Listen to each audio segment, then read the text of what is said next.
Brooke and Jubal's second date update. Any of you guys ever been on a date with someone who just like sends everything back that they get during the meal? Oh, God. Yeah, actually I have. No, that would be so annoying. Isn't it obnoxious? Yeah, it is. I like to start doing that on dates now. No, because you want to be that high maintenance, don't you? Is there alcohol in this? I don't taste any alcohol in this. Why don't you march back there, put some liquor in it, and then come back and talk to me? Jen is on the phone with us right now. That's apparently what you did, right, Jen, on your date?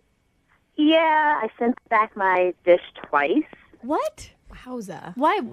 I mean, are you allergic to something and there's like a valid reason, or the meat just wasn't done properly? Well, the first time it was because it was lukewarm and it wasn't up to the temperature that I need. Mm-hmm. Okay. So I sent it back and they brought it back and it was nice and warm. And then the second time, it's because I wasn't sure if they cooked the chicken in an African-based canola oil, because if they did, I can't eat that. Yeah, you don't sound high maintenance at all. Jen, I mean, Not one bit. You got to admit, you're a little high maintenance. So Well, I have a food allergy, so and the waiter didn't know if it was African-based or European-based, so he went and got the chef. and You sat should me over know. to our table. all right. You're joking me? So did your date seem turned off by that? He probably thought it was a little too much. There was a third time I kind of complained, like my soda definitely wasn't diet, and I asked for diet, but I didn't send it back. But we had a good time. When you approach this, do you apologize? Are you lovely about it, or are you just pretty demanding? I mean, if you were going to step back and really evaluate yourself. Well, it depends. If I send it back once and they correct it the first time, then I'm pleasant. But if I have to call them back 2 or 3 more times, then no. Yeah, you weren't very nice, were you? No, she wasn't nice. We have I probably have the most food allergies in this room, and we just have entirely different experiences. I will deal with something, I'll eat it because I sit there. avoid confrontation. Yeah, we'll break out in hives if need be. Did you like the guy that you went on the date with, though? Did you enjoy it and everything else? I mean, I'm assuming you did, that you're calling us to reach out to him. I had a lot of fun. We went out for drinks afterwards, and then we went to his apartment, and we watched a movie, and we hooked up a little bit. So I had a lot of fun. Ooh. Describe hooked up a little bit. Yeah, what is Does that mean? second base? Yeah, because to me, hooked up means I like left 3, 4 o'clock in the morning. So yeah. yeah. Home run, baby. so more than just a little bit. That's it. You didn't even stay the night. Interesting. Why would he hang out with you for that long if it was the food stuff that really turned him off? I really hope that's not the reason. I have no reason why he wouldn't call me back. I don't know what's going on. What did he say when you left his place? He told me he'll call me. Okay. I know I can be a little difficult, but there was nothing weird or Are you awkward. also high maintenance in the bedroom? Yeah, I was going to say, she complained about the sex the entire She time. actually tried to send him back. That thing, yeah. I ordered a different one. This isn't hot enough. No, I know what I want, and I'm aggressive with it. So I get what I want. Oh, God. Okay. So that's a yes. Some guys like that, though. Yeah, I like that. I like a girl who knows what she wants and goes after it and is not afraid to say it. Maybe just like once or twice, though, not like over and over and over again. Yeah. Well, she gets angry if she doesn't get Yeah. it once. So All right. I'd watch out. Okay, Jen, we're going to call Trevor right after this. We're going to play a song, come back and call him and get your second date update, okay? Okay. All right, hang on. I don't want to leave you waiting on hold too long. It's just going to be like 4 minutes. Okay? Moving 92.5. Brooke and Jubal in the mornings. Second date update. All right, Jen, are you ready to call Trevor? Yes, I am. I'm going to be honest with you. If I had gone on this date with you and you sent your meal back twice and then complained about the diet soda not being diet soda and everything else, I'd probably get up in the middle of it and be like, ooh, got to go to the bathroom, and then never return. No. I mean, but this guy took her back to his apartment. Yeah. Right. What So maybe guy he is going to... I mean, they watched a Have- movie. They went to drinks. And they hooked up. Yeah. Which We had is a really good time. what you're going for on a date. That may be why he's not calling you back, though. Like, honestly, yeah. Mission if I were in that accomplished. situation, I would go throughout the night with you and see if I could make the best of things, and then the next morning maybe not give you a call. So that's probably why he's not calling you back. That's going to be my guess. Okay? Okay. I don't like that, but She sounds so nice. It's hard to believe that you could be that demanding. Yeah, Yeah, just just don't mess 'cause- up her meal. Yeah. Yeah, it could be I'm a bad. very nice person. I'm a very fun person. I'm particular about certain things. That's all. Yeah. But, And- you know, that can turn some people off, though. Or on. All right. All right, we're going to call him right now Awkward silence. and see if he answers the phone and get your second date update, okay? Okay. All right, here we go.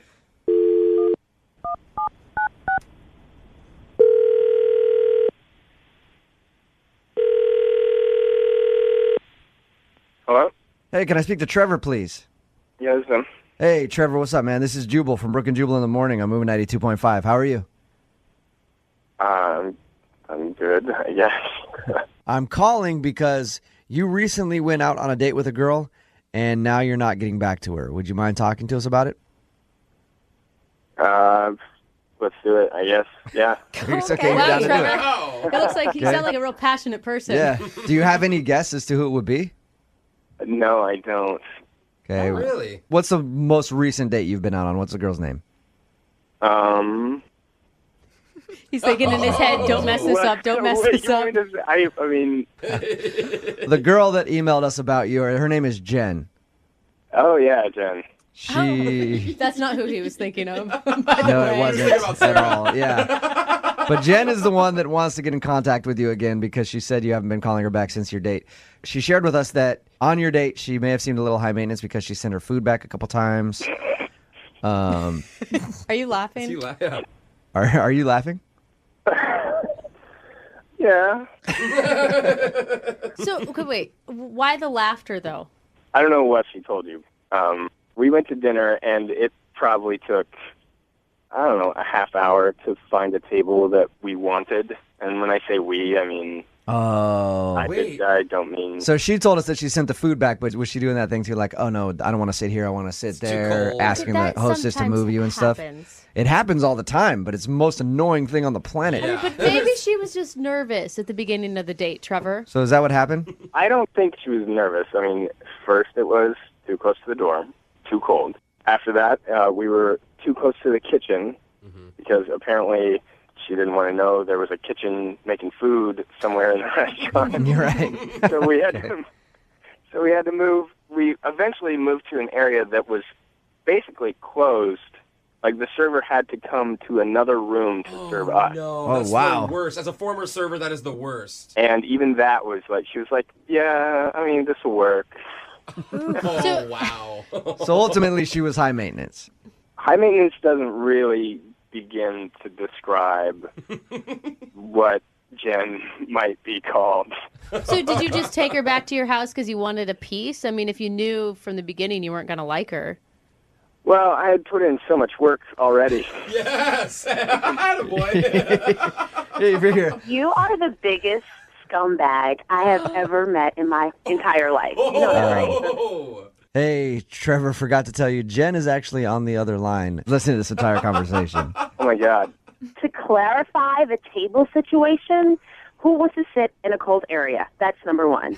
Number two, when you sit next to the kitchen, it's too loud. It's too much in and out, in and out. I was trying to get to know you, but apparently you're not worth it. Oh. Well, it sounds like you still got to know him, though. Oh, come on, you guys. I don't think you need to clarify any more about why we moved. I'm pretty sure the wait staff could write an entire diatribe about what you wanted that night. I mean, the chef came out with the whatever canola oil that you were allegedly allergic I to. have an allergy. I'm sure you do. Canola oil, I would have gotten sick. I would have been puffy. Okay? Jen, You don't want to be out hold with a on. puffy girl, do you? Jen, you're making it really Trevor? hard to defend you.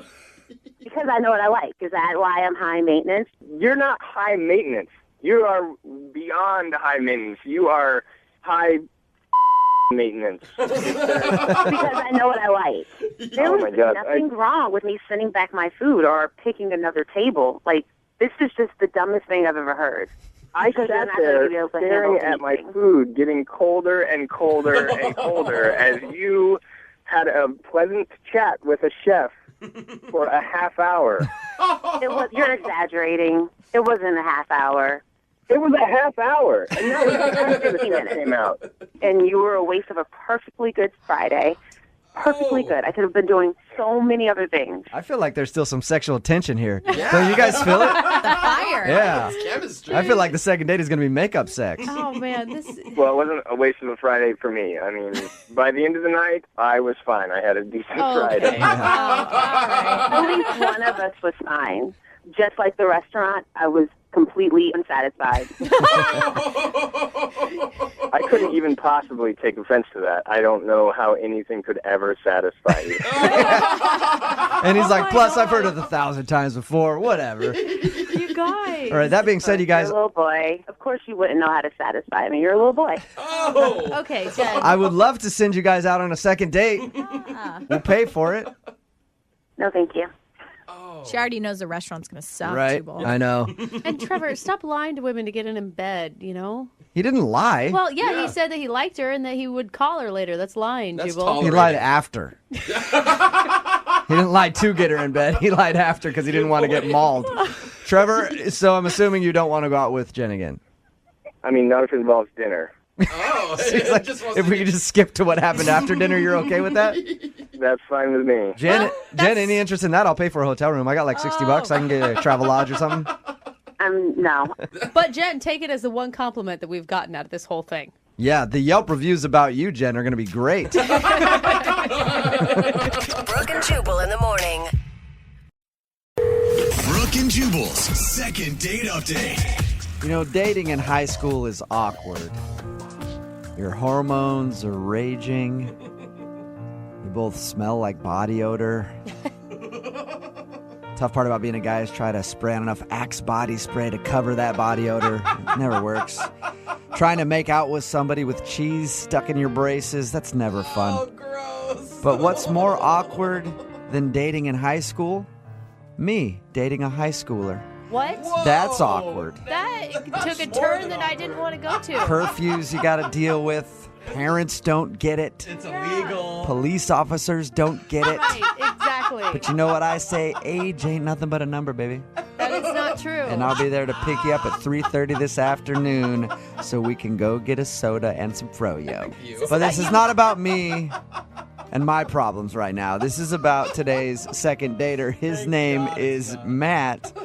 And the reason that I said all that is because Matt reconnected with a high school sweetheart. Oh, thank Oh, God. I thought we were talking. I thought Matt was trying to go to homecoming No. dance all of a sudden, and it No. was going to get weird. He reconnected with a man. high school sweetheart, and now she's not calling him back after they had a date. Matt, what's up, dude? Hey, what's going on, Jubal? Not much. How are you? Oh, Matt. I'm good. I'm all right. So tell us a little bit about the girl that you want to call today.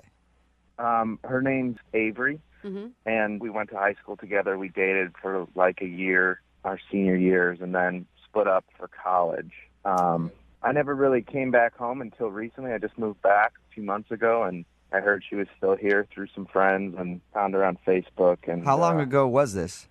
We started messaging on Facebook a couple months ago. Oh, no, do you no, mean I high meant school? how long ago was your relationship with her in high school?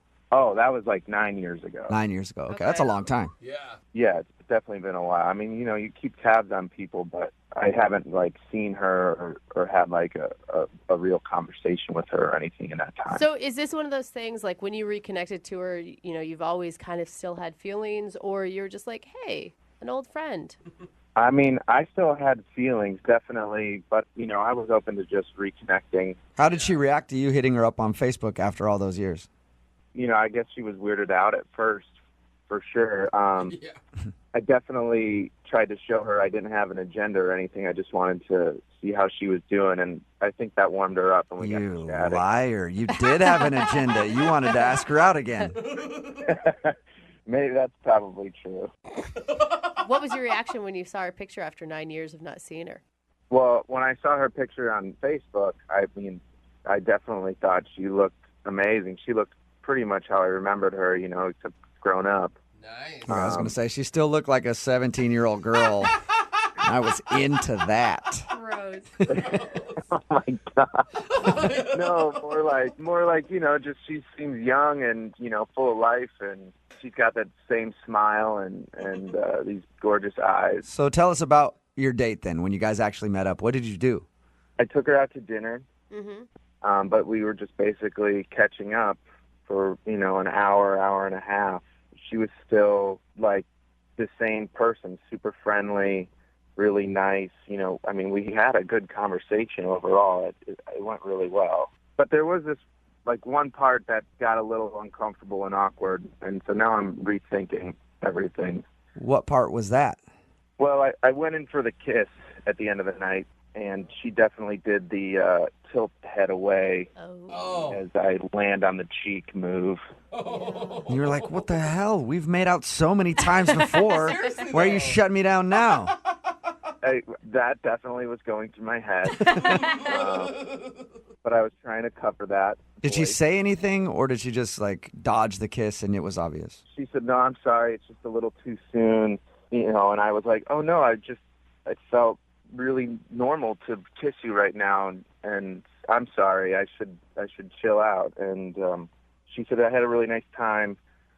I'll talk to you later." And I said, "Cool, I'll give you a call." And then she just got in her car and drove off, and that was the last time I talked to her. Oh. You haven't heard anything from her since your date at all? Nada. And you've tried texting and calling her? I mean, I was trying to keep it cool, but I definitely called a couple times and threw out a few texts, for the next few days.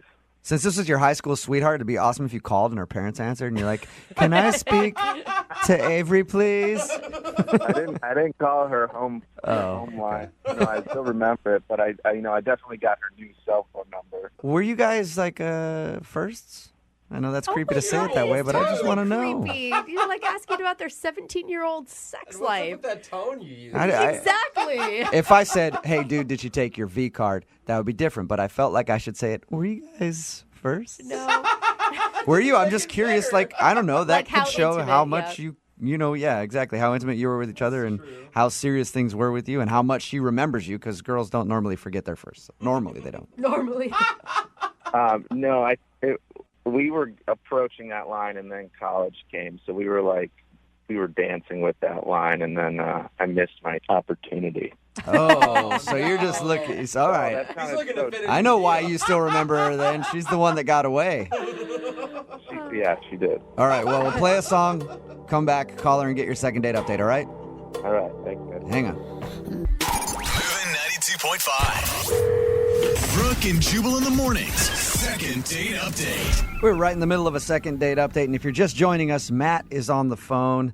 Today, he wants us to call his high school sweetheart, Avery. They reconnected after 9 years and went out on a date, and now she's not calling him back. Matt? Yeah. Before we get to the phone call, I just want to say I picture you in high school talking to this girl, just kind of like this, just that music playing in the background, 'cause that's about the time it was. So, hey, Avery, this is Matt. So I was thinking, maybe today after the pep rally, we could sort of, kind of stay behind while everybody leaves, and then we could go underneath the bleachers, and, we could do stuff. Are you interested in, doing some stuff under there? I promise that I'll be really, respectful.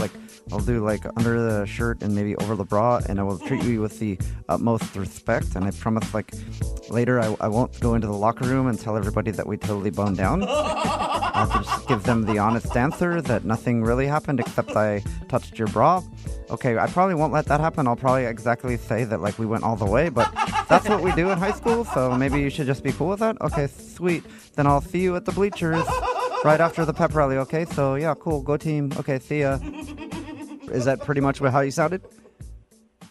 Yeah, I mean, a little less Beavis and Butthead, but totally. All right, so we're about to call her and get her on the phone and find out why she's not calling him back. If you didn't hear his date, they went out, they had a good time. There was an awkward moment when he tried to kiss her and she said no. Mm-hmm. Yeah. All right, we'll get her on the phone right now and find out why she's not calling you back. Here we go.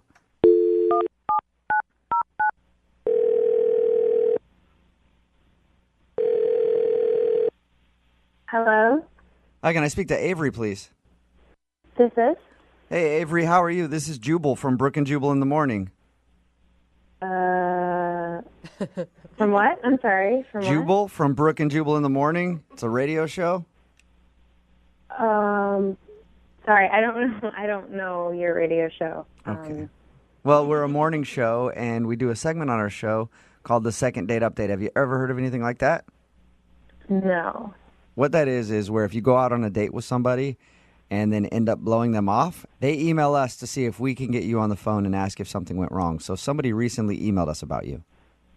I haven't really been on any dates, so. Did you go out with a guy named Matt a little while ago who you used to date in high school? Yeah. Okay. Well, Matt emailed us and told us a little bit about your date. Oh my God. Do you mind telling us why you're not calling Matt back? I I just think it's better that we don't see each other. Why is that? I mean, what did he tell you guys? I mean, he did tell us he tried to kiss you and you turned him down. Wow. Okay, I'm surprised you shared that. So he told us all that, and then he said at the end of the night you just got in your car, drove off, and now you won't answer any of his phone calls or text messages or anything. I guess at a certain point in the conversation during the date, I felt weird. It just started to feel weird. What made you feel weird? Well, at a certain point, we started to talk about high school and reminiscing about that, and he really hammered it home hard, no pun intended, how we never had sex. Like, it never happened between us. Like he talked about how you guys dated in high school, but you just never quite sealed the deal. got there. Right, exactly. And then he continued to talk about it. How did he talk about that? I'm curious. I did ask him because I'm kind of a creep like that. You might not know me very well, but I was like, hey, were you guys each other's firsts, or did you go all the way since it was a high school relationship? And he said that you guys messed around a lot but never did anything. So how would he keep bringing that up, though? Well, he just said, aren't you curious what it would be like?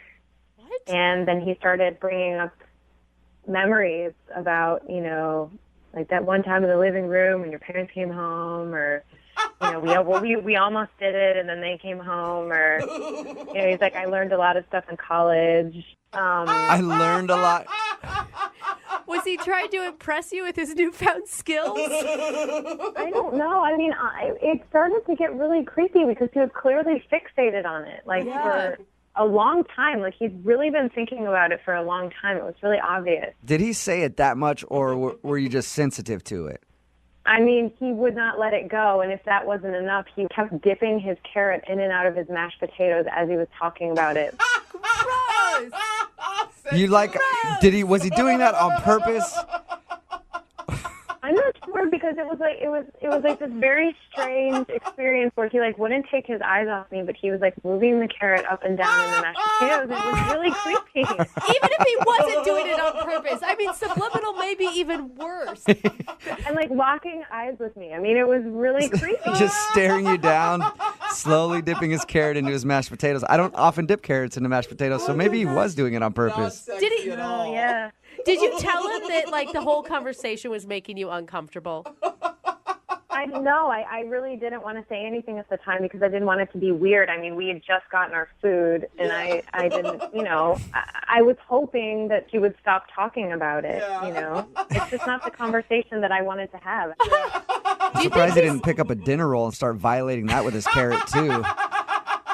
That does sound like an awkward situation. The only thing more awkward than that, if he was actually on the phone listening, which he is. He's listening to this conversation right now. Oh, my God. Are you kidding me? No, I'm not. Avery, this is Matt. Look, I'm sorry you're feeling comfortable, and I had no idea that I was making you feel that way. And the whole carrot in the mashed potatoes thing, that's so embarrassing. Did I really do that? I don't remember doing that. Yes, you did it for the longest time. And you wouldn't stop talking about what it would be like if we did it, and don't you wish we had done it, and remember you give the bus jobs and other, Did you actually say that to her, Matt? I mean, it was definitely on my mind. But at least you're admitting it. I know this sounds so strange, but it was just I really can't explain how my brain and emotions just shot back 10 years, and I just it was an unbelievable thing, and I just feel I felt this energy and connection between us, and I'm kind of shocked that you didn't, Avery. Taking away all the weird shit I was doing. Well, that's what you were projecting, though, It's I was having a good time, but then you just started licking your lips the whole time. And, so weird. I just felt like you were staring at me like I was an object instead of somebody you used to know, a whole person, I'm sorry. I guess it was just on my mind, you know. We dated for such a long time, and we never fully completed that relationship, you know what I mean? And like, it's like there's no closure there for me. Some people would say that was a full relationship and that there was closure. I guess you guys can just agree to disagree, because it sounds like Matt really, really, really wants to finish what you guys started in high school. Yeah, and that seems like all he wants. So It sounds like Matt hasn't even ever been with another woman and that he's still fantasizing about his... Like, that's so weird to still be fantasizing about your high school girlfriend. It's not that I've been fantasizing about her. It's just that we had such a strong connection and we were almost there. And I really wonder what it would be like physically to express those feelings and connections. And, you know, when you date people after high school you don't have that history with, like, you don't have all that intensity there. And so I just wonder if this would be, you know, if this would be a sign of, like, Avery was the one. Or you reverted back to a horny high school boy who couldn't think about anything but that. Exactly. yeah, that's how I felt that night, and it just made me really uncomfortable. Okay, well, this is a perfect time then for me to ask Avery if you will go out with Matt on a second date. We will pay for it. That's a solid no. But he's learned so much since high school. You heard him. No. Matt, sorry that didn't work out for you, but hey, man, at least you have all those high school memories, you know, that'll keep you warm and comfy at night. We spent a lot of time on her parents' lawn chairs with this really comfortable quilt. Oh my God! Stop! Please, Matt. Brooke and Jubal in the morning. If that wasn't enough, he kept dipping his carrot in and out of his mashed potatoes as he was talking about it. Gross! You like, was he doing that on purpose? I'm not sure, because it was like this very strange experience where he like wouldn't take his eyes off me, but he was like moving the carrot up and down in the mashed potatoes. It was really creepy. One of the weirdest things I've heard any dude do on a first date. Yeah. It's Brooke and Jubal in the morning. Matt wanted to call this girl named Avery. They were high school sweethearts. They reconnected, went out on a date, and I guess during the date he just kept talking about how awesome it would be if they went all the way, because they never went all the way in high school. They almost got all the way there, and I guess he's been thinking about it ever since. But during the date, when he was eating his food, while he was talking to her about this, he was like looking at her and dipping his carrot in his mashed potatoes, like Just swirling Just- it around. yeah. You like that carrot, girl? Somebody texted in at 78592 that says, "I can't believe guys can be this clueless. Trust me, I've been a guy all my life." Yes, a lot of us are that clueless. Yeah, and I'm imagining he is just like dipping it and then sucking the mashed Yeah, potatoes just off the carrot slowly. Look how sexy I am right now. If you want a second date update, just email the show, Brooke and Jubal at moving925.com. We will call the person who didn't call you back. Brooke and Jubal's second date update. You know what I found that women absolutely love? This isn't going to be good. Yeah, awkward mustaches. No. They dig God, it they're so gross. much. Really not. We've got Carl on the phone with us right now. Carl actually met a girl online. His email for a second date update said that he's concerned his mustache for Movember might have turned her off a little bit because it looks different than his profile picture. They met on a dating website. Because it looks different or because it looks kind of pervy? Yeah, Hey, how it's does for good cause, It you is- guys. I know, Come on. but hey, there's got to be attraction on a date. If anybody doesn't know what Movember is, guys grow out their facial hair for prostate cancer awareness. Carl is apparently doing that, right, Carl? Yeah. How's your mustache look? Is it really bad? No, it's not really bad. I mean, I'm not tonsilic or anything, but it's not, it's not bad. It's just, it's just not as thick is all. Carl, Okay. would you use the word wispy to describe it? I'll plead the fifth on that. No, then that's bad. So your email said Gross. that you were concerned the girl you went out with, Rachel, might have been turned off by your mustache because it looks different than your profile pic on your dating site. Did you tell her that it was for Movember? Yeah, I mean, I think everybody knows about Movember, don't they? I mean, it's kind of like it's a movement, like it's kind of a big deal. What was like the main thing that attracted you to her profile? Yeah, so on the dating site, we had like a 97% match. If she was any closer, she'd be my mirror from Justin Timberlake, Wow. Wow. Quoting JT. Yeah. Maybe that's the problem. Maybe that's why she's not calling you back. You quote Justin Timberlake. If it was any closer, she would have grown a mustache. Okay, that would have been bad. So how did the date go with Rachel? No, I mean, I thought it was a good date. She was a little bit prettier than she looked on her profile pic, so I got a little bit nervous. But, like, you know, I think it still went smooth. You know, I mean, at one point I spilled a little bit of wine on myself, but, you know, that was after a couple glasses. So, I mean, we weren't, like, wasted or anything. Right. So you took her out to wine and diner, Carl. What was, like, the most memorable moment on your date? I don't know. I just felt like a connection. Like we were like looking in each other's eyes. We were smiling a lot. You were stroking your mustache. Oh, come on, man. Boo. No, man. It was cool, you know? Like we were just getting along. Like I felt a connection, you know? Like it was genuine. It was authentic, I thought, you know? Okay. Did Carl just boo you? I don't know what he did. Okay. How about stroking my mustache, man? Come on. All right. So how did the date end then after everything was done? It went well. You know, I walked her to the cab and we kissed, you know. I mean, I thought it was just an amazing kiss. We just looked at each other's eyes and we locked lips and she was just, you know, I felt very connected. I felt like it was, like I felt very close to her. I felt like, wow, this girl, she's amazing. I can't wait to get to know her more. Wow. I love And then kisses. that's when she ran off and hopped in her car and never been heard from again. She did not run off. I held her hand slowly, put her in the cab, shut the door lightly. All right. And the cab whisked her away home safe. Oh, wow. It's like crazy. Like when you feel that strongly after a kiss that the other person could not feel the same way. I mean, they have to, right? Oh, no, it's happened quite a bit in my life. All right. It takes two, man. Come on, it takes two. Well, we're going to play a song. Come back, call her, and get your second date update, okay? Cool. All right, man, hang on.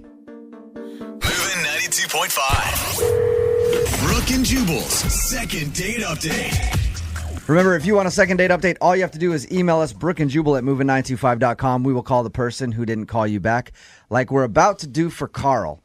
Carl wants us to call Rachel. They met online, had a good time on the date. He's a little concerned she might have been turned off by his mustache that he's growing for Movember. I think Movember's probably a bad month just to date in general for guys. So, really is. Carl, maybe you timed it a little wrong. My best friend really does call it No Sex November because her husband's growing one and she cannot stand it. Yeah, but they're married. That's a good point. It's no sex all the time. Yeah. Right? That's okay. No Sex 2013. Yeah. That's not true. All right, Carl, we're about to call her right now. Is there anything else that you thought of while you were waiting that could have turned her off? I can't think of anything now. Okay. Maybe it's your enthusiasm, Carl. Maybe what? Your enthusiasm. Oh, come on. I want to find out what's going on. I'm like nervous. I'm sorry, okay? It's okay. I'm That's just all right. giving you credit. Yeah, I'm just trying to find something else to rip on you about before we call her. Yeah. All right. Okay, we're going to call her right now, see if we can get her on the phone and get your second date update, okay? Cool. Thank you. Yeah, hang on.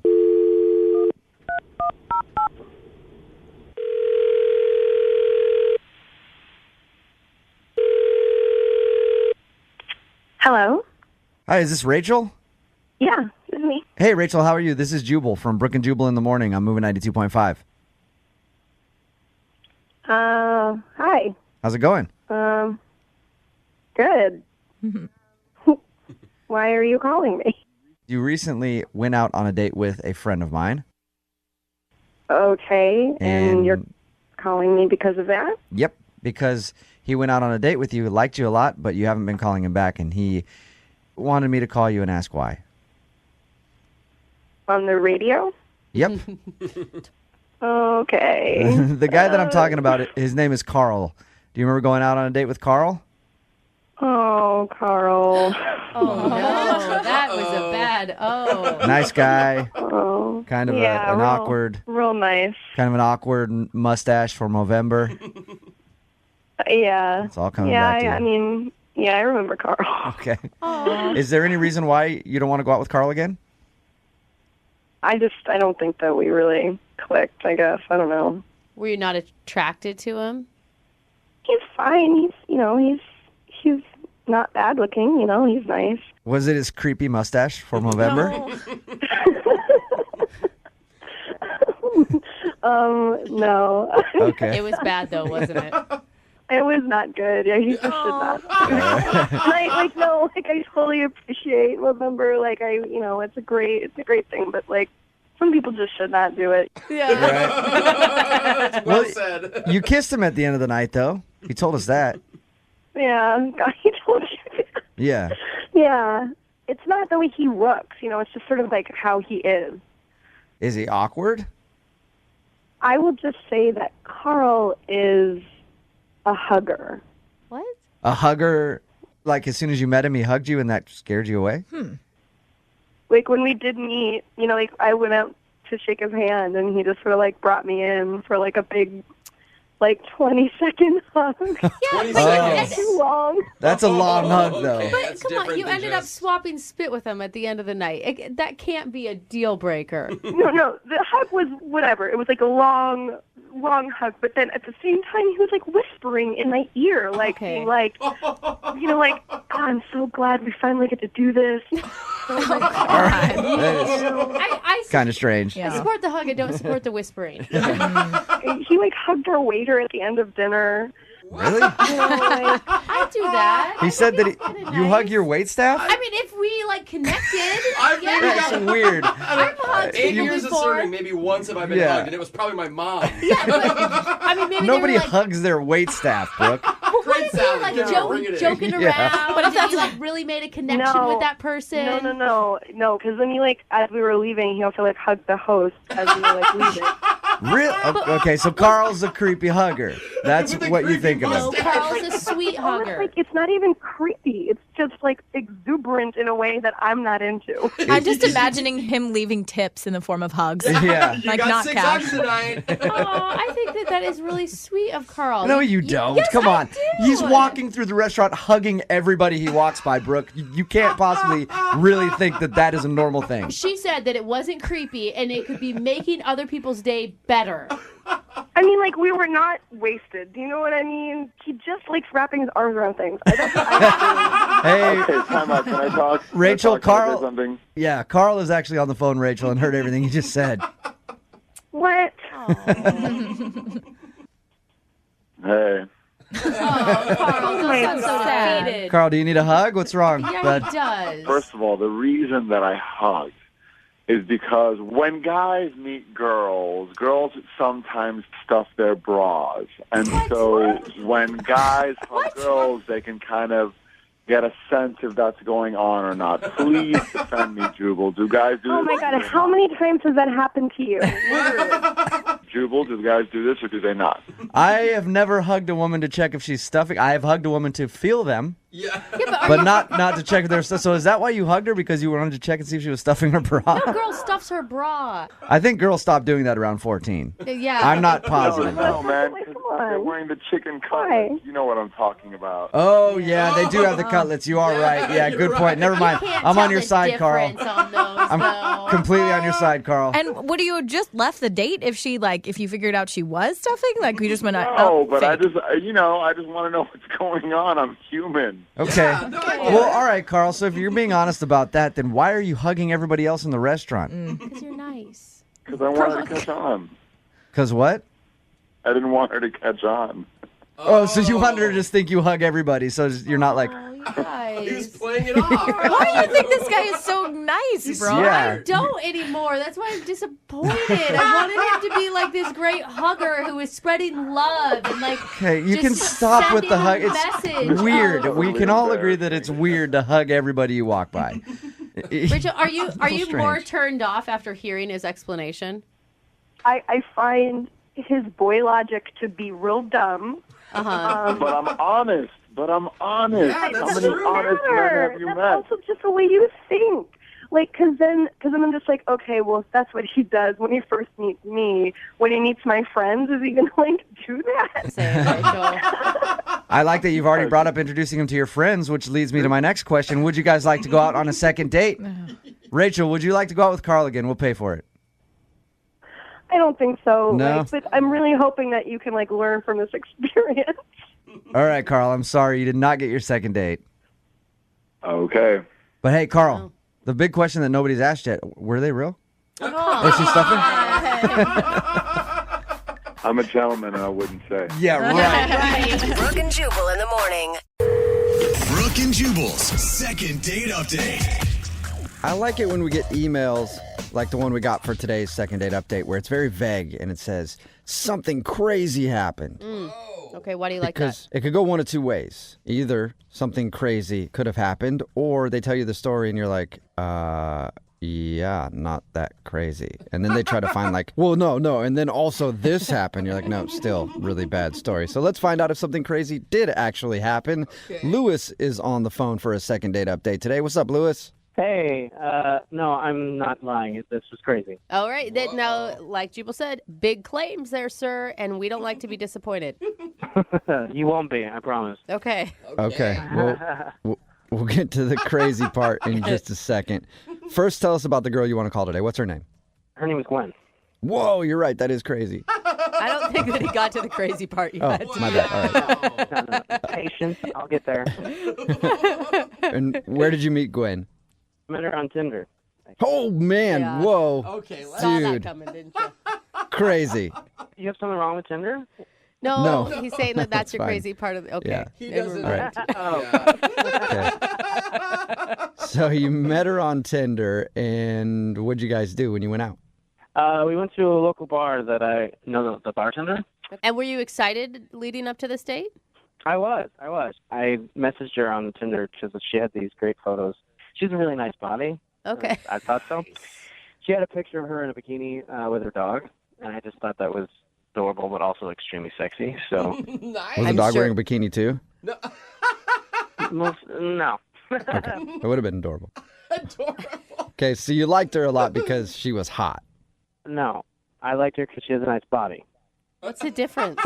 Well, I don't understand the difference. She has a nice body, maybe not a nice face. I'm just going to continue with my story. Okay. It's a good idea.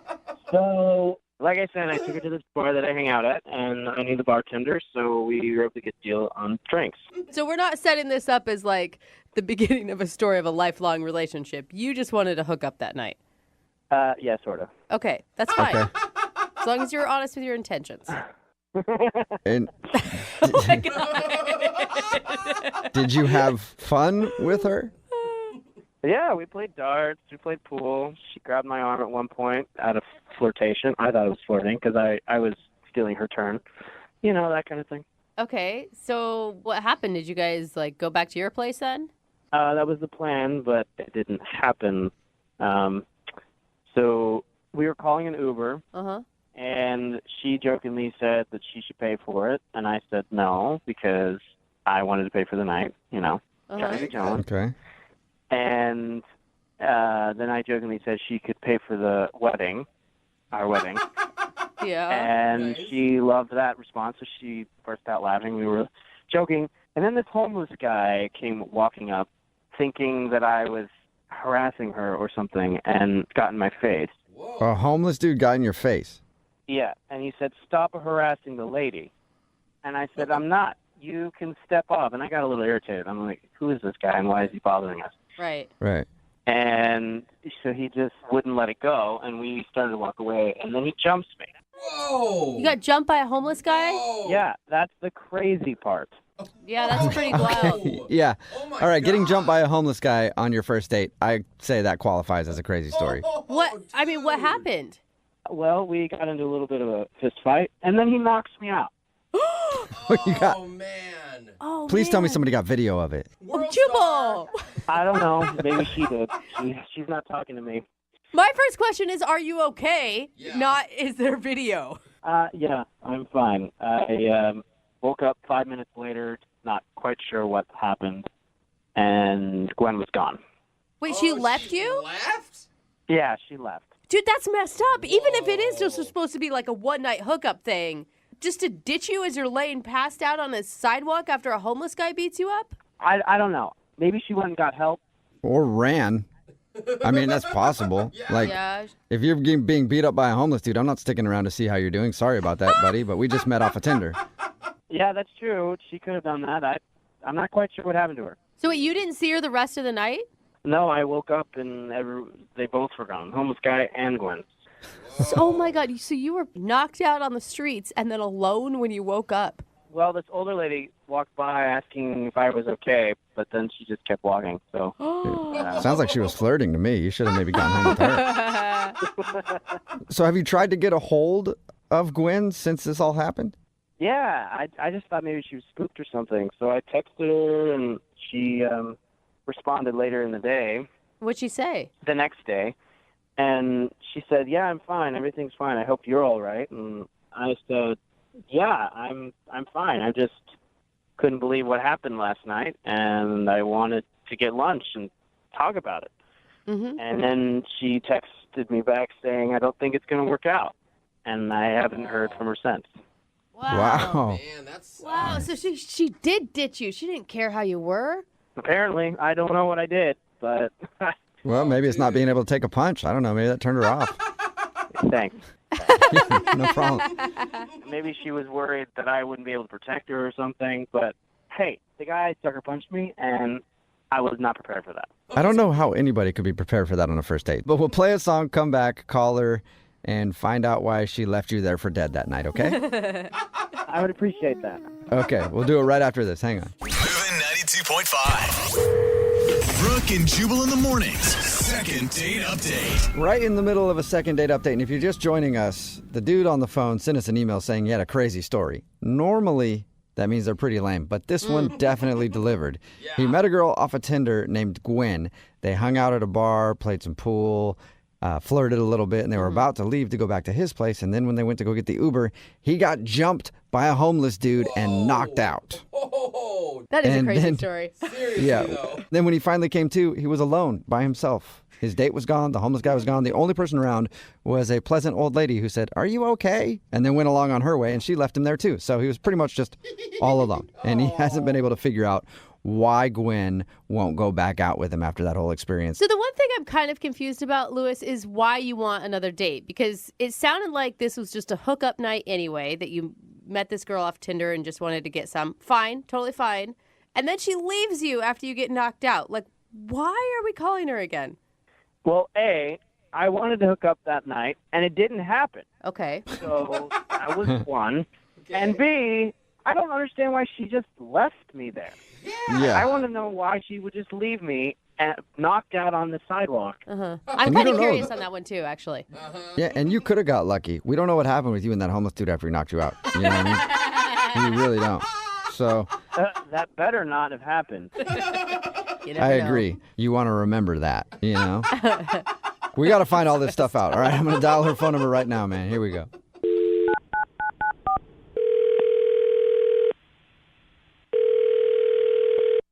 Hello, Hi, may I speak to Gwen, please? this is she. Hey, Gwen, how are you? This is Jubal from Brooke and Jubal in the morning. I'm sorry, you're what? Jubal from Brooke and Jubal in the morning. It's a radio show. We're calling you because we actually got an email about you from one of our listeners. Who? It's a guy that you went out on a date with. You met him off of Tinder. That narrows it down. Well, I'm going to really narrow it down for you right now because he was the dude that was beat up by a homeless guy. Oh, If that doesn't narrow it down for you, then we really need to do like a whole other thing with you, Gwen. oh yeah, no, I know who you're talking about. It would be amazing if she said which one. Yeah. Yeah, that I think that was Lewis. Yes. So Lewis is wondering why you just left him after he got beat up by the homeless dude. Oh, I'm not going to lie. It sounds, from his side of the story, pretty cold-hearted. no, I know it doesn't. It does not look good. I mean, it was just. I mean, it was a crazy night, and I didn't really know how to tell him what had happened. So I just figured that like ghosting him would actually be the more polite thing. You know how to tell him what happened? Yeah, and more polite than leaving him on a sidewalk. Well, I mean, like he was fine. I mean, we were in a pretty safe area, and like It's cool. The neighborhood was good. Good street. I mean, he was coming. I mean, like he was coming too. I mean, like it's just really hard to go. It's just really complicated. Well, how is it complicated? Because from his side of things, it doesn't sound that complicated at all. It sounds like he just got knocked out and then you ditched him and won't go out with him again. Well, I mean, there's more than that, and it doesn't really get much better for him. So I didn't really want to like. I don't know. I just don't want to like hurt his feelings or whatever. You know, when he was telling us about your date, I thought maybe that you took off because you didn't feel like he could protect you in a situation like that. I mean, I really hadn't like thought about it like that. That didn't really occur to me. No. Was he okay? A lot of times people will leave details out. Was he like being a jerk to the homeless dude? He says the homeless guy just attacked. No, he wasn't. Okay. Like, I mean, he was drinking, but like, I mean, both of us were. I mean, okay. All right. So, I mean, like, we were just outside the bar. We were just joking around, like, play fighting, play arguing, or whatever. And I guess this guy thought we were really like fighting, and that like he was really upset with me, or that he was really like trying to get in my face or whatever. So this guy comes up and he confronts Lewis, just stern, like, why are you getting up in this woman's face? And like, so Lewis got really defensive and he got really upset and he got back in the guy's face. And the guy, like, knocked him out for, like, getting up all on him. So, I mean, it took, like, one swing, and he was out. Okay, you don't need to say that. That's, like, you're just rubbing it in Lewis's face right now. I mean, like, the guy was a big guy. So what made you change your mind about Lewis? Because up till now... Well, okay, so, like, he's laid out, and I was freaking out. I was, like, about to go into the bartender and, like, call the cops because this guy like swung at him, and then the guy stopped me. He was like, no. I've been like, the guy told me that he wasn't like a homeless guy. He wasn't a guy at the, like, he was an undercover cop. And I was like, oh, bullshit. And I kept going like, I'm going to go over to the bartender. And then he showed me his badge. Okay. And the guy was a legitimate like police officer, and he really thought he was protecting me. Oh, wow. So I was really freaking out, and he felt so bad. And he was just like, oh, my God, I'm so sorry. I thought that the guy was, like, getting in your face, and I've seen this before, and I really didn't want something bad to happen to you. You look like a really nice girl. And so he apologized so much, and he ended up being, like, a really, really sweet guy. And, like, I hate to say it, but, like, when it slowed down and everything, he was a really good-looking guy, and he had a really nice body. Oh, my God. You were attracted to the homeless guy that punched out your date. The homeless guy that was an undercover cop. I mean, or is an undercover cop. You want to clarify that? Wait a second. He wasn't just a homeless guy. Oh, my gosh. I mean, he was just really sweet, and I was, like, shaking, and I was upset, and he just, like, stayed with me, and, he asked me if I wanted to go grab something to eat, like, around there, because I was so upset, and, What a jerk! I hate this! Dude, wait, so you went out on another date with the guy that punched out your date? Oh, my God. Well, it wasn't really like a date. He just wanted to take me somewhere to grab something to eat, just because I was so shaken up, and just like get some water. And wow. I'm sorry. And Lewis is laying there the whole time, knocked out cold. So wait, have you gone out on another date with homeless cop guy? Yes. Oh, man! This is crazy! I'm dying! I mean, yeah, I'm dying! We really hit it off, and like, I mean, we've been seeing each other, and yeah, I would officially say that, we're a couple. Oh, no! Oh, my God! Wow. Oh, my God! No wonder you didn't call him back. I wouldn't call him back either. Yeah, that sucks for Lewis. I mean, good for you. You got a new homeless undercover cop boyfriend, but Lewis still thinks that he got beat up by a homeless dude and you just took off. Yeah, I feel really, really bad. I mean, I just couldn't tell him what happened. And I mean, it was so insane how everything worked out. But like, I didn't want to add insult to injury and tell him what had happened after. Like, yeah. And I hate to add insult to injury here, but Lewis is actually on the other line listening and wants to talk to you. I cannot get over this. Wait, like he called you, or like he's not on the other line right now, right? Unless somebody else came along and knocked him out. He should be there. Lewis, are you there? Yeah, I'm on the line. I don't know what to say. You kind of said it all, actually. Wow. So what you're saying, Gwen, is that you hooked up with the homeless guy who knocked me out, who was undercover as a cop, and now you're seeing each other. Yeah. Oh, this is awesome. How could you do that? Like, I get punched out, and then you just leave. I don't understand. With the guy who punched you. I mean, you seemed okay. I mean, and he put your jacket under your head and to make sure that you were okay. I mean, it was a really sweet thing he did for you. Oh, yeah, that's so nice, Lewis. I don't understand why you're upset. What is happening? Gwen, I was unconscious. He punched me unconscious. Like, really? I mean, he's strong. He probably doesn't even know his own strength, and I mean, he's a cop. Seriously? Really? You're going to throw that in my face? Oh, man. I mean, he knew you were okay. I mean, he checked your vital signs and everything, and you seemed okay, like, right before we left to get food. And that's another thing. You went and got food with this guy while I'm laying there unconscious. Who does that? You're a horrible person. Oh, Louis. What? I'm not overreacting. I don't know. Okay? I mean, was you laying on the sidewalk unconscious. Okay, yes, that is bad, but you were just looking for a hookup that night. It's not like you're upset that your dream girl's gone. Well, she doesn't know that. I only told you guys that. Oh. Well, she knows that she's a hookup now. Gwen, he was just planning on hooking up with you that night and didn't want more to do with you, so I guess you shouldn't feel too bad. Well, I mean, he was, my hookup too. I still, feel bad for him, and I don't like how everything played out, and I feel bad about that. Well, do you feel bad enough to go out with him again? Because I'd love to send you guys on a second date. Would you go out with Louis one more time? We'll pay for it. That's sweet and everything, but I like I said, I am kind of seeing someone. She's in a relationship. This is unbelievable. Oh, man. I mean, I know it's strange, and I know it didn't end up the best for you, but I mean, I'm really happy, and things are going really well, and if it wasn't for you, I wouldn't have met Kyle that night. Oh, my God. Kyle, that's the homeless cop's name. Oh, All right, awesome. Well, good for you and good for Kyle. I'm so thrilled for you. Look at that. You're a matchmaker. You didn't even know it, Louis. How romantic. It is. Yeah, while I lay unconscious on the ground. I'm such a Hey, matchmaker. you work in mysterious ways, Louis. Yeah. You really do. Brooke and Jubal in the morning. Two common themes on the text message board at 78592 about today's second date update. People are saying that Gwen from the second date update is a terrible person. And then also a lot of people saying they don't think that was actually an undercover cop. If you don't know what I'm talking about today's second date update. see that. This dude, Louis, wanted to call Gwen. They went out on a date, and at the end of the night, they were outside joking around. A homeless dude, a dude who he thought was homeless, I guess, came up, got in a fight with him, and knocked him out. And then Gwen was gone. When we got her on the phone, she said that guy was an undercover cop. And he was thinking that Louis was harassing her, so he knocked Louis out. And then the two of them left, and now they're dating. Oh, my They left and got God. dinner, and he took care of her, and now they're dating. But people are texting in at 78592 saying, no way that's a real cop. And if it is, then Louis should sue the police station. Now we're getting, that is intense.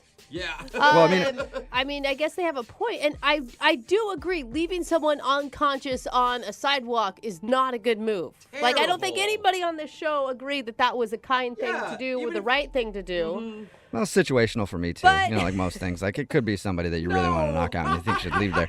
But but Louis was a nice story. dude. And Gwen was like, well, he checked your vital signs. Everything's cool, so Hey, you were fine. They told an old lady to watch over you. Oh, come No on. big Yeah. deal, right? I mean, she could have pickpocketed you, And now, but and now they're dating. That's literally adding insult to injury. That is Yeah. the definition of that. but she didn't want to tell him. That's why she was just leading. I mean, like, Yeah, but still, just I Take know. the whole I cop do thing that. out of the equation, and the dude that came up and knocked him out, that she didn't know, they left together, went and got dinner, and now they're dating. That's pretty terrible. That's So just terrible. it is obviously, pretty- they decided not to go out again, more because Gwen is now dating an undercover cop who pretends to be a homeless guy and knocks people out. Until someone knocks Remember, him out. If you want to do a second date update, all you have to do is email the show, and we will call the person who didn't call you back. Brooke and Jubal's second date update. You know, when you're out on a date, you need to be careful with what you joke about, okay? Because you could end up offending somebody. My go-to joke on a first date that usually just kills it with the ladies is this little gem right here. I look at them and I go, hey, here's a joke for you. Horse walks into a bar, right? Bartender says, Jubal, put your pants back on. That doesn't even make sense. I don't it get makes it. sense. Of course you guys wouldn't. Oh, Think I about get it. There it is. That's Yeah. The it's ladies just so far usually from the truth. love that joke. The guy on the phone to do a second date update today, though, is having a problem. He thinks maybe he told an off-color joke, and it kind of turned the girl off. His name is Dave. Dave, what's up? How are you? Hey, I'm good. What's going on, man? Just licking my wounds, I guess. God, you sound you- so upset, Yeah, Dave. defeated. So you think that you told this girl a bad joke, and that's why she's not calling you back? Yeah, I don't know what I did, but that's the only thing really I could think of that went wrong. All right. How long ago was your date, by the way? About 10 days ago or something like that. And how did you meet this girl? I met her at a bar, Okay. and she was with some friends, and I just started talking to her. Now, a lot of people, when they do these second dates, they say that their first date was actually just getting drunk and hanging out that night. Did you guys actually go on a date, or did you just get wasted together? Well, we kind of went out together because I was with some friends, and then we ended up kind of breaking off from the group, and then we went to another bar and had a drink. Okay, All right. And that all seemed to go pretty well?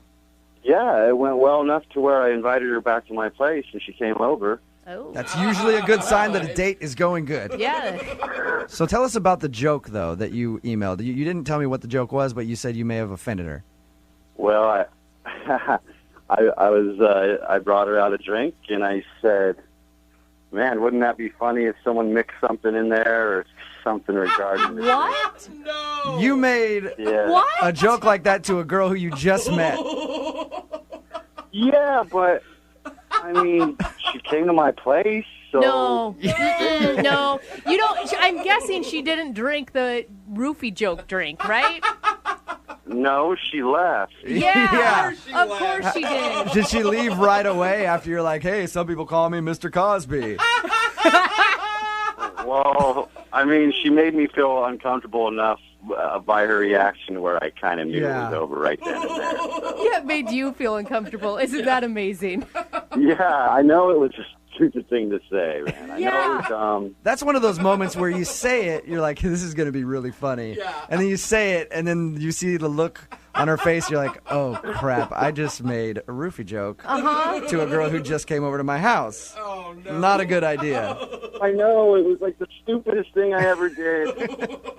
I feel like moments like that, it's like record scratch and then dead silence. What did she say to you? Well, it was kind of like an awkward look. And then I just kind of did the math. And when she said, I'm going to get my Uber, I was like, all right, see ya. Did you try to explain to her, hey, sorry about that, it was just a joke, I didn't... Well, it took a second, but then I said, hey, where are you going? I'm just kidding. It's a joke. And just to prove it to her, I drank her drink, too. Oh, my gosh. I slammed it right in front of her. At that point, you were already too far in the hole. I don't think there's any saving you. So she left, and you haven't heard anything from her. Have you tried to get a hold of her? Oh, my gosh. Yeah, I tried to get a hold of her. I texted her 3 times saying it was just a joke. Oh, my God. I would never call you again. And she hasn't responded to you at all. No, nothing. Do we even need to make the phone call, Jubal? We already know why she's not calling you back. Yeah. So you liked her a lot, though, huh, from your first meeting? Well, yeah, I did. I really did like her a lot. She got this really cute dimple, and she laughed at most of my jokes. Most of them. And so, yeah, I mean, she's pretty, she's smart. I mean, what's not to like? Hey, Dave, I just want to point out, okay, this girl that you just described to us, fun, pretty, attractive, everything else, was at your place after a night at the bars, sitting on your couch, ready to hang out with you all evening, and then you screwed it up with a really poorly timed roofie joke. Gee, thanks for pouring salt in the wound. No problem. That's what I do. Well, we're going to play a song, come back, call her, and get your second date update, okay? Okay. All right, man, hang on.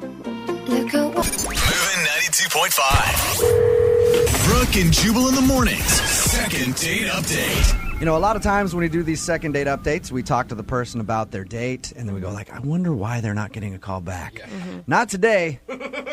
Today, we're pretty sure why Dave, who's on the phone with us right now and about to do a second date update, is not getting a call back, and it's all because of a really bad joke that he told with a girl that he just met. I'll recap real quick. He met her at the bar. They ended up hanging out, having a good time, went back to his house, and then Dave dropped this gem on her. Go ahead and tell us what you said to her. I brought her out a drink, and I made a sarcastic remark about if anyone put any roofies or drugs in the drink. Yeah. So funny. Bad idea. Yeah. Anyway, after he said that to her, she turned cold and then left, and he hasn't heard from her since. So we're about to call her right now, and maybe she'll blow our mind. Maybe you have body odor. Who knows? It could be something different. Okay. I don't know what I did. I thought we were having a blast. And then you know what you did. You know what you did. Everybody knows what you did. All right, I'm going to dial the phone number right now, get her on the phone, and get your second date update, okay? Okay.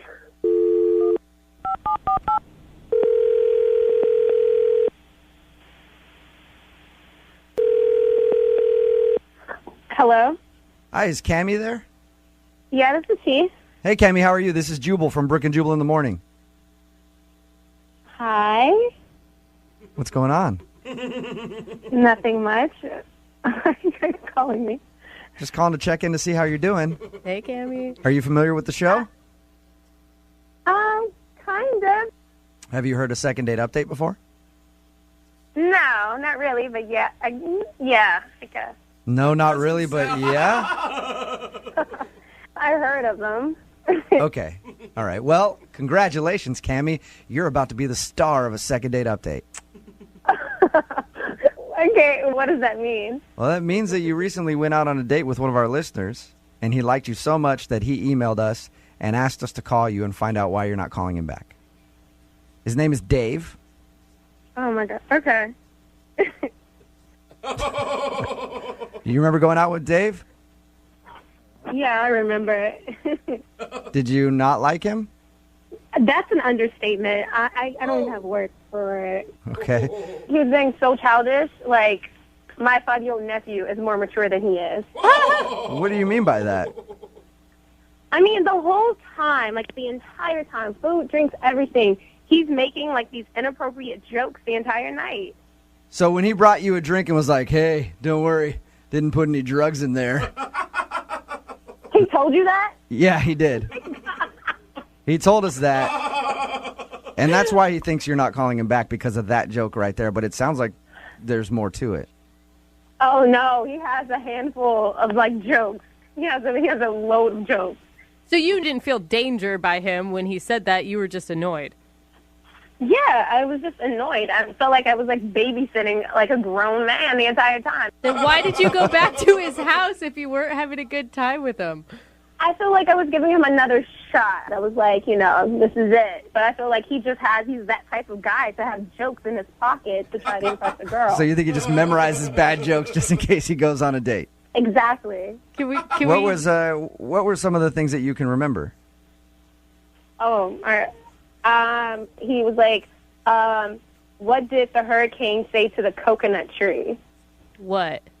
Hold on to your nuts. This isn't your ordinary blow. And I'm like, what the fuck? Oh, my God. Did you laugh at any of these jokes?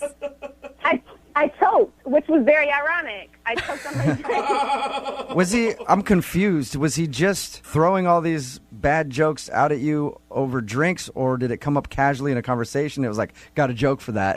Yeah, like, for example, we were talking about my job, and he was like, what's the difference between my job and a dead prostitute? And I was like, what? He was like, your job still sucks. Are you serious? So he was just...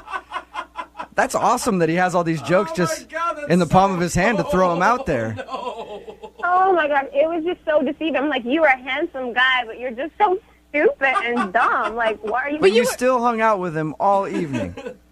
Yeah, because he's cute. He's attractive. And I thought, maybe it's just like he's nervous. I'm going to give him a shot.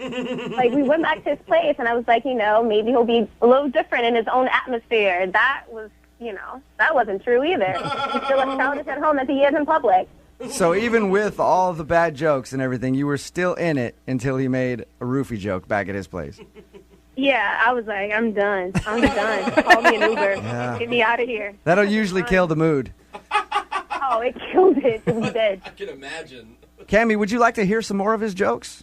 No, I actually don't. That's too bad, because he's actually on the phone listening right now. And I'm sure he's got many jokes for this occasion.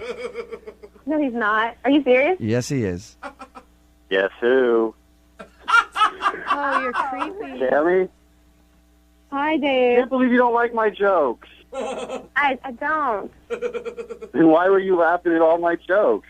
Because it's nervous laughter. I thought you would get the hint that this is, like, uncomfortable, I thought we had a good time, and then all of a sudden you just split so fast after that little joke about the drugs and the drinks. Little. No, it wasn't just the drugs and the drinks. It was the other two. It was the other, 10 jokes that you were telling the entire night. What, the coconut thing? Everyone loves that joke. No, You could tell I was just kidding. No, I can't. Maybe because I'm an adult and I'm not playing childish games when I'm on a date. Well, sorry. Next time I'll just tell some, more PG-rated jokes. Have these jokes ever worked for you in the past? If I were to rewrite the alphabet, I'll put you and I together. Oh! Oh, that's your PG joke. That's bad. the PG one. Cammy, why didn't you tell him in the moment, like, hey, enough with the jokes. This is kind of offensive. I didn't want to like embarrass myself and then like crush him at the same time. Like it was just an uncomfortable situation. Like I don't like making people feel bad. Oh, well, it's okay now. I didn't know you were on the phone. Yeah, it's all different. Now that she knows you're on the phone, she feels bad about it, Dave. Cammy, look, I'm sorry. I didn't know you felt that way. Had I known, I would have just stapled my mouth shut for the rest of the night. I really like you. I thought we had a good time. And if you ever want to hang out again, I promise I won't open my big mouth. It's a pretty good deal. No. Cammy, you went back. Cammy, but think about it. You went back to his place even after all the bad jokes that you said you just hated. It was just that one joke that put it over the top. You must have liked something about him. His face. Okay, well, you like his face. That's good. You think he's a cute dude. Cammy, would you go out with Dave on a second date? I will pay for a second date for you guys. No. What if we make sure he doesn't say a word and you just get to stare at his face? When are you going to be at the table with us? Sure, if you want. It's really... How about this? He and I will sit there with you, and we'll just try to top each other with bad jokes the whole time. Listening to idiots tell bad jokes the entire night is not my ideal date, so I'm going to decline. All right. I think that's a smart decision. I'm really sorry to hear that, Cammy. Yeah. Yeah. Hey, Cammy, before you go, I got a joke for you. No. Oh, my God. No. How do you leave an idiot in suspense? I don't know. Nailed it. All right, that's all. Brooke and Jubal in the morning. Got a text message in at 78592 that says, I made a worse joke than the guy from the second date update on a first meeting at my place. I said to the girl, hey, nobody knows you're here right now. You could disappear and never be heard from again. Oh, no. It says that she did not see humor in it. No. There's no punchline there. There's only creepy. If you missed the second date update, Dave wanted to call this girl named Cammy.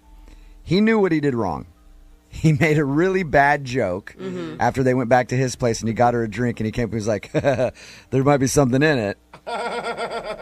He made a roofie joke to the girl that he just met. And then she left. But it turns out that he was just cracking bad jokes the whole time, and she couldn't deal with it. Yeah, she wanted him to shut up and just be pretty. Yeah. Was the problem. She said the reason she stuck it out through all the bad jokes leading up to that one was because he was cute. So she stuck around. But after he made that joke, she's like, I can't do it anymore. It's like me and you when we're on dates with hot chicks, dude, and they're annoying, but you're like, I guess I'll stop just talking. deal with it. Yeah. Is someone going to tell Jose that he's actually the guy that people want to be quiet? And Shut your laugh up, Jose. I'm surprised at all the people texting in at 78592 who really liked this guy's jokes. They're like, that's awesome. I wish you would have made a joke like that on a first date with me. I'm scared of the guy who said he's writing these things down for new material to use later. If you want a second date update, all you have to do is email the show, Brooke and Jubal at move925.com. We will call the person who didn't call you back. Brooke and Jubal's second date update. If you want a second date update, all you have to do is email us, Brooke and Jubal at move925.com. We will call the person that didn't call you back, just like we're about to do for Daniel, who's on the phone. Daniel, what's up, man? Hey, man, how's it going? Pretty good. You sound a little defeated already, Daniel. He does. Sorry, guy, I don't mean to. Wow, you really changed your tune there. I feel like you should be prefaced with wah, wah, wah, wah. Yeah. I'm sorry, no. I'm really excited. Yeah, I'm excited to be on the show. You're really pepped right up there. Now you sound like you're somebody we're interviewing. I'm excited to be here. Daniel, you emailed us about a girl named Bree that you met at a happy hour. You said that your group of friends was flirting with her group of friends and you guys kind of paired off. Yeah, that's exactly what happened. Tell us a little bit about Bree. She was part of this group of a couple girls, but she is definitely the cutest one out of the whole group, and I just kind of gravitated towards her. I'm really attracted to girls with dimples, and she had just this killer smile, so I started talking it over with her. And, talking it over? You were talking it over with her, huh? About her dimples? I don't know, man. Like I was trying to flirt with her, and we started talking about the new season of Arrested Development, and she had just finished watching it, and I had just finished watching it. So it was cool to find a girl with the same sense of humor. So wait, did you go on a date ever, or did you just meet her at happy hour and that was it? No, I just met her at Happy hour, yeah. Oh my God, can we please stop calling those first dates? That's a date. Men and women out there. Hey, if you spend money on her, it counts. No, a date does not count as just meeting someone at a bar. It's a surprise date. Sometimes you go on a surprise date. Did you get her number? Like, what did you do to pick up on her and let her know that you were interested? Well, I got more than just her number, really. I got her back over to my place. Oh, nice. Look at that, Daniel. Now, hey, Daniel, willingly or did you? Yeah. It's a caveman knocker over the head type of situation. Just need to clarify. What was your line to make that happen, Daniel? Like, do you want to go back to my place? Okay. Nice. Original always works. Creative. It wasn't really a line. What happened? What kind of tricks you could use to get somebody in there? What happened at your place, Daniel? I picked up some wine along the way and shut her up. And I don't know. That's where things weird. Daniel, you picked up wine and what? And I picked up wine and took her back to my place. You said I picked up wine and shut her up, and then Showed her up. Oh. Showed her up to my place. Just like a date I definitely heard shut her up. that's as what I well. thought too. I got some wine. Now shut your stupid mouth. I got the wine already. Let's go to my place. Here, grab this box of wine. What went weird when you took her back to your place? No, I showed her up. Yeah. Well, the weird part was she left after half an hour. I opened the bottle of wine. I gave her a quick little tour, and all of a sudden she was like, I have to go. Uh-oh. Daniel, do you have something embarrassing in your apartment, or is it really dirty? No, I'm a pretty clean guy. Do you have a weird roommate? No, it's just me. There's nothing you can think of that you said or did? No, and that's what's driving me crazy. I mean, I'm not the kind of guy who usually takes somebody back. Does a one-night stand. That wasn't my intention at all. But she just seemed really put off all of a sudden. Do you think she was having second thoughts about going home with the dude she just met at happy hour, maybe? I mean, maybe it's that simple. I guess, but at the same time, she gave no indication. I told her I wasn't the kind of guy to take somebody back for a one-night stand, and she said she wasn't the kind of girl to do it either. So you both played the game that everybody plays. That's we fine. We all say that. Let's be honest. I never do this. So have you tried to contact her? I waited a couple days, called her, no response. And I probably sent her 2 more texts since then, but it's not late-night booty calls. It's just hey, what's up? I had a good time. Let me know if you want to meet up again. All right, well, here we go. We're going to play a song, come back, call her, and get your second date update, okay? I really appreciate it. Yeah, well, you're welcome. Hang on the phone, all right? Yeah, okay. I like him. Moving 92.5. Brooke and Jubal in the mornings. Second date update. Okay, Daniel, here we go. The moment of truth. Everything in your life depends on this very second.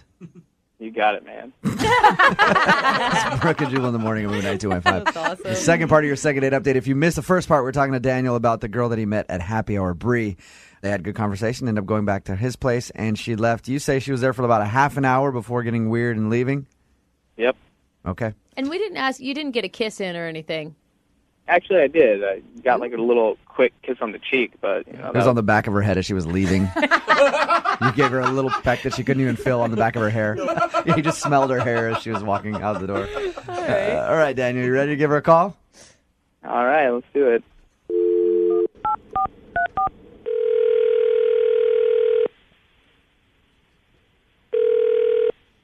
Hello? Hi, is Bree there? Speaking. Hey, Bree, how are you? This is Jubal from Brooke and Jubal in the morning. I'm moving 92.5. I'm sorry, who is this? My name is Jubal from the morning show on Moving 92.5, Brooke and Jubal in the morning. Okay. How are you? I'm good. How are you? Good. I was actually calling because I wanted to talk to you for a second about a mutual friend we have. It's a guy named Daniel.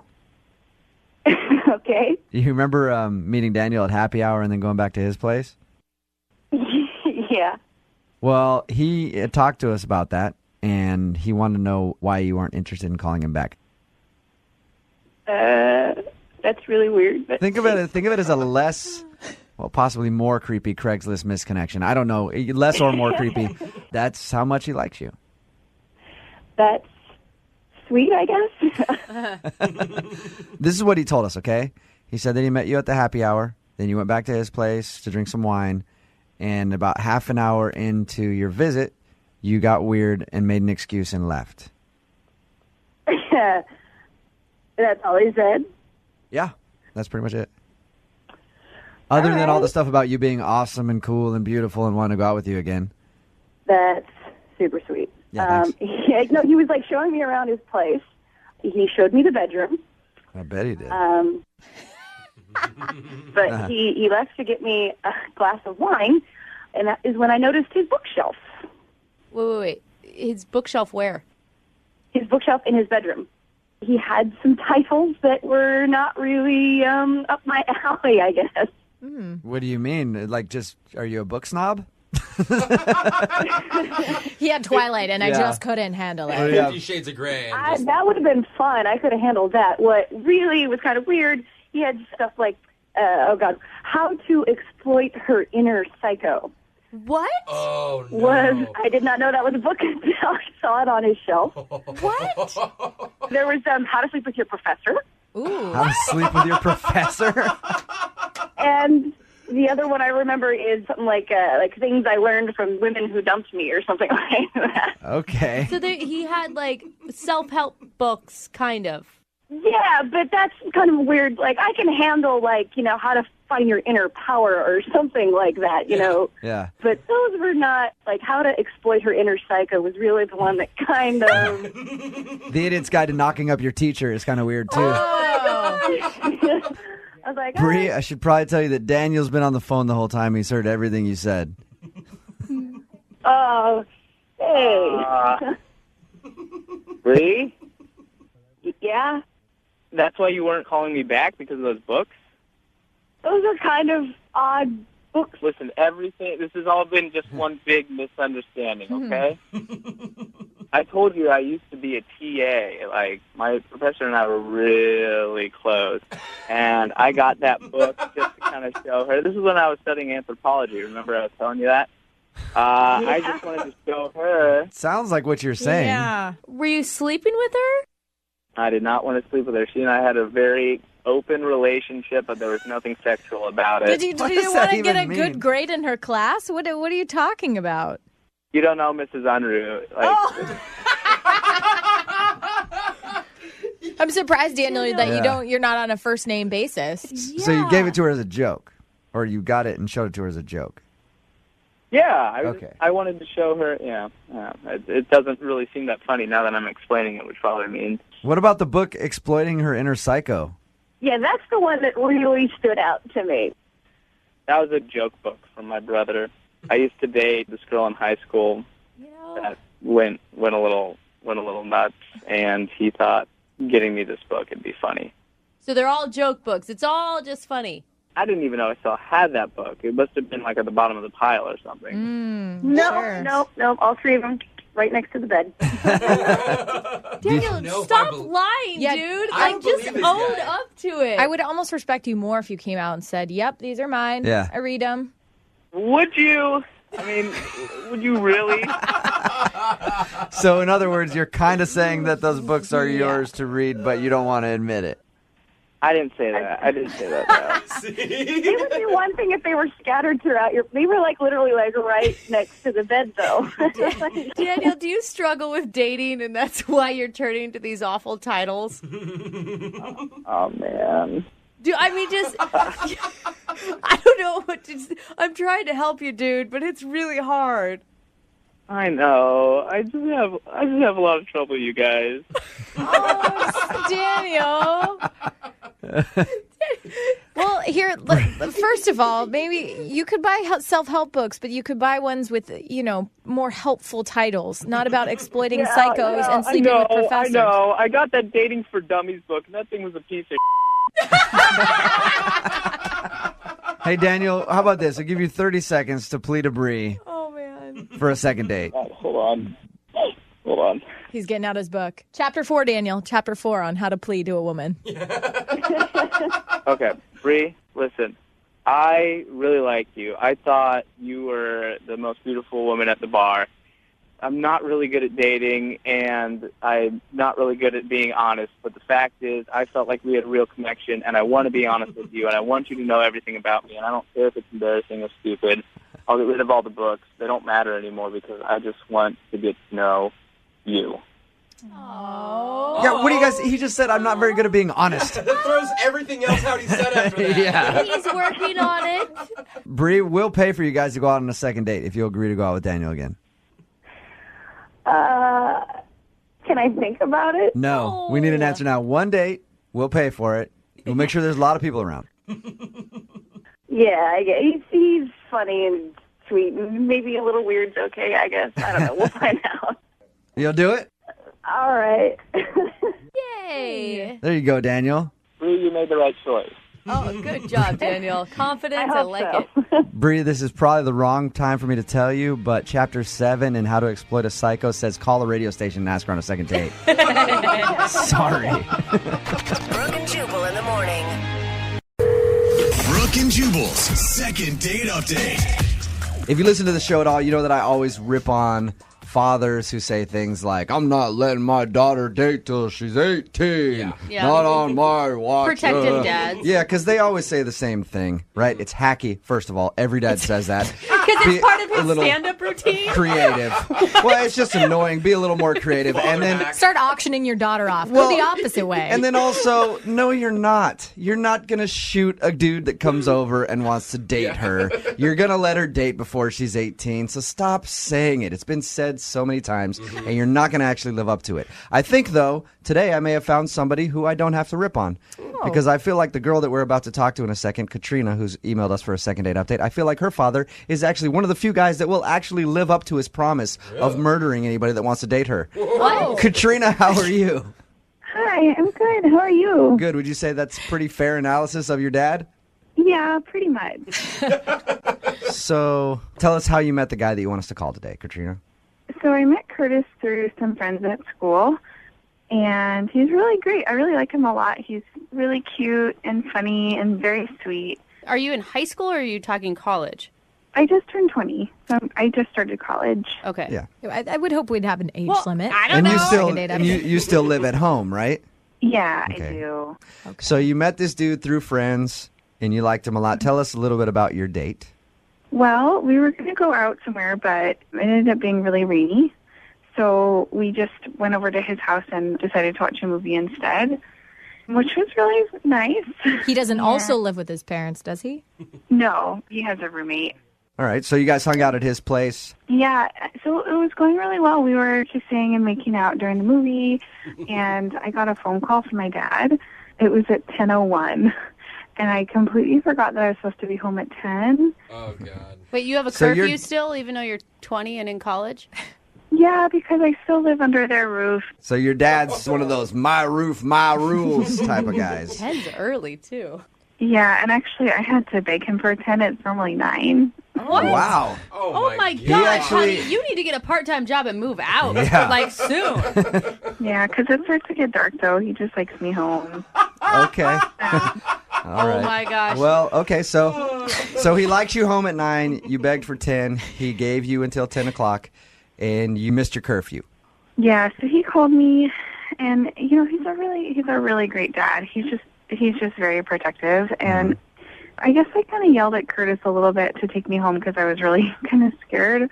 And Did you say you yelled at Curtis to take you home? Oh, no. Well, I didn't mean to, but I was kind of we gotta go, kind of like that. Like you were nervous. Like you're like, oh my God, we got to get out of here. We got to get back to my house. Okay, I pictured you yelling at him like, come on, you idiot. It's 10 o'clock. Take me home now. So you were panicked. And did you tell him about your curfew and everything beforehand? No, I didn't tell him. I just honestly forgot. Did All you right. tell him when you were yelling at him that you had to go? Yeah, I told him that my dad was really concerned and that I needed to go home. And so he got everything together and we left. And by the time we got home, it was 10:40 or so. Oh my gosh. And when we got home, my dad was waiting on the lawn. And he kind of yelled at Curtis. How did that go down? Well, he said some 4-letter words. Did you defend him and say, hey, Dad, it's not his fault, it's me that was late? No, I can't really talk to my dad that way. He sort of He doesn't let me say much when I'm in trouble. At any point did he physically threaten Curtis? Was Curtis No. scared? Okay. No. So how did Curtis respond when your dad was yelling at him? Well, he was pretty shocked. He just kind of didn't really say much. He said he was sorry. He kind of mumbled under his breath and like put his head down and walked to his car. And my dad followed him to the car and was still like, yelling at him and telling him not to ever do that again. And then he just got in his car and drove away. I would drive very far away. Yeah. And never return. I would be done with that situation. It's no secret why he's not calling you back. Yeah. Have you dated a lot? I mean, is this a problem? I haven't dated a lot. I've dated maybe 5 guys, like a couple months. Okay. And then they all magically, mysteriously disappear. Yeah. They're all at the bottom of the ocean somewhere. And you've tried to get a hold of Curtis how many times? I've texted him 5 times now. And no response, or has he responded at all? He only responded once. He responded to the second text message, and he just said, I don't think we should see each other again, and that was all he said. All right, so he was straight up about it. Yeah. And there's nothing else that could have happened on your day. I mean, obviously, your dad yelling and threatening him. That's the worst part of it. Is the worst part, yeah. She had food in her teeth, and it was just, that was it. I doubt that we're going to call him and get that answer. It's probably going to be, her dad's a nutcase, and I don't want to date her. Yeah, I'm pretty sure that's the reason. So how are you going to come back? I mean, what do you want us to say to make that better? Yeah. We can't get rid of your dad in this situation. I just want him to know that I really like him, and I think he's really sweet and funny, and I want to see him again. So, just like ask him if he would be willing to give us another chance, and then as long as we abide by the rules, we'll be okay. Oh, no. Oh, man. Katrina, you've just described my biggest nightmare, dating somebody. All right, what we'll do is we'll play a song, come back, call him, and get your second date update, okay? Okay, thanks. You're not around your father right now, are you? No, he's at work. Just don't want him to pick up the phone and be like, why the hell are you talking to my daughter? All right, hang on, okay? Okay. Moving 92.5. Brooke and Jubal in the mornings. Second date update. All right, Katrina, are you about ready to do your second date update? I'm ready. I do have a question, though, before we call the guy who you want us to call this morning. Just be honest with me about something, okay? Okay. How many people has your father killed? He hasn't killed anybody. That you know of. Katrina wants us to call this guy named Curtis this morning because she went out with Curtis. Mm-hmm. They just went to his house, watched a movie or whatever. But Katrina's father is a very controlling guy. She says protective. Protective, controlling. Yep. Right, Tomato, Katrina? tomato. You wouldn't argue with that. Nope. Nope. Okay. She still lives at home. As long as she's under his roof, she has to live by his rules. So he gives her a curfew at 10 o'clock. She wasn't home by 10. He called her. They rushed home to her house. The guy dropped her off. And then her dad was waiting outside and proceeded to yell at him Insane. for dropping her off after her curfew. Well, it sounds really bad when you put it like that. Well, that's Katrina, because it is kind of bad, I think. All right. We're about to call him. You ready? Okay. I'm going to call him right now. Here we go.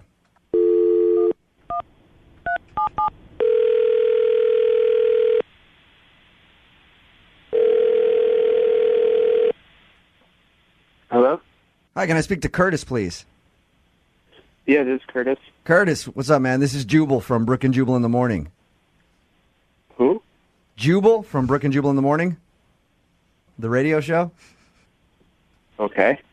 You recently went on a date with one of our listeners, and that's the reason that I'm calling. How do you know I went on a date with one of your listeners? Because they emailed us about you. A girl named Katrina. Yeah. And I'm pretty sure we all know why you aren't calling her back, but she emailed us because she really liked you and wanted to see if she could talk to you again, but you haven't been returning her text messages or phone calls. The last text she got from you said that you definitely did not want to see her again. Yeah, I mean, I don't really want to talk to her. She told us what happened on your date with her father. Dude, honestly, to me, her dad sounds like a maniac. I don't know what she told you or not, but, I mean, honestly, her dad scared me shitless. Like, Yeah. We don't blame Hey, you for that at all. I'll tell you what she told us. She said that you guys went to your house. She got a phone call from her dad at 10 because apparently he gives her a curfew at 10 o'clock. You dropped her off. Her dad was waiting out there for you guys, ended up yelling at you. you got in the car, drove off, and haven't really talked to her since. Yeah, I mean, 10:01 he called, and she like freaked out, and I drove her home, and honestly, even that was enough to be like, what the f***? Yeah. Anyway, I drove her home, and I dropped her off. I didn't kiss her. I didn't do anything. I got out, and I opened the door for her like a gentleman, and this dude was standing on the front lawn and, like, came at me. I thought he was going to punch me in the face. That is crazy. What was going through your mind when that happened? I was like, I got to get the hell out of here, and I got to never see this girl or this crazy man. I don't know what his deal is. I don't know what she may have done in the past to him, or like he's crazy, or I don't know. But honestly, like, I thought he was going to kill me. I thought he was going to put his fist through my face. Oh my God! Reach in, grab your still beating heart, Oh. and so that's it. Because her dad seems like he wants to murder you. You don't want to go out with her again. I mean, yes, but did she tell you what happened after? She said that she went into the house and then has tried to text you, and you texted her. Yeah, but I mean, what happened after with her dad and me? Wait, there's No, there's more to the story. The next day at work, he showed up at my work the next Are day. you kidding What? me? Shut up. What did he How say? does he know where you work? I don't know. She told him. I mean, she knows where I work. I mean, I have no idea. I didn't ask him why. I just didn't want him there. Jesus. That is insane. And what did he do when he got there? Like, I mean, he came to apologize, which, I mean, I mean, it's crazy. I don't know the guy, and like, I mean, what he did, like having a temper like that, I don't want his apology. I certainly don't want him showing up at my work. I don't need like the people I work for to be like, why is this crazy giant of a man? Did it end up turning into that? Did he create a scene at your work? Yeah, honestly, he did. It was like he showed up and he was like, I just want to say I'm sorry. And I was like, okay, fine, just please go.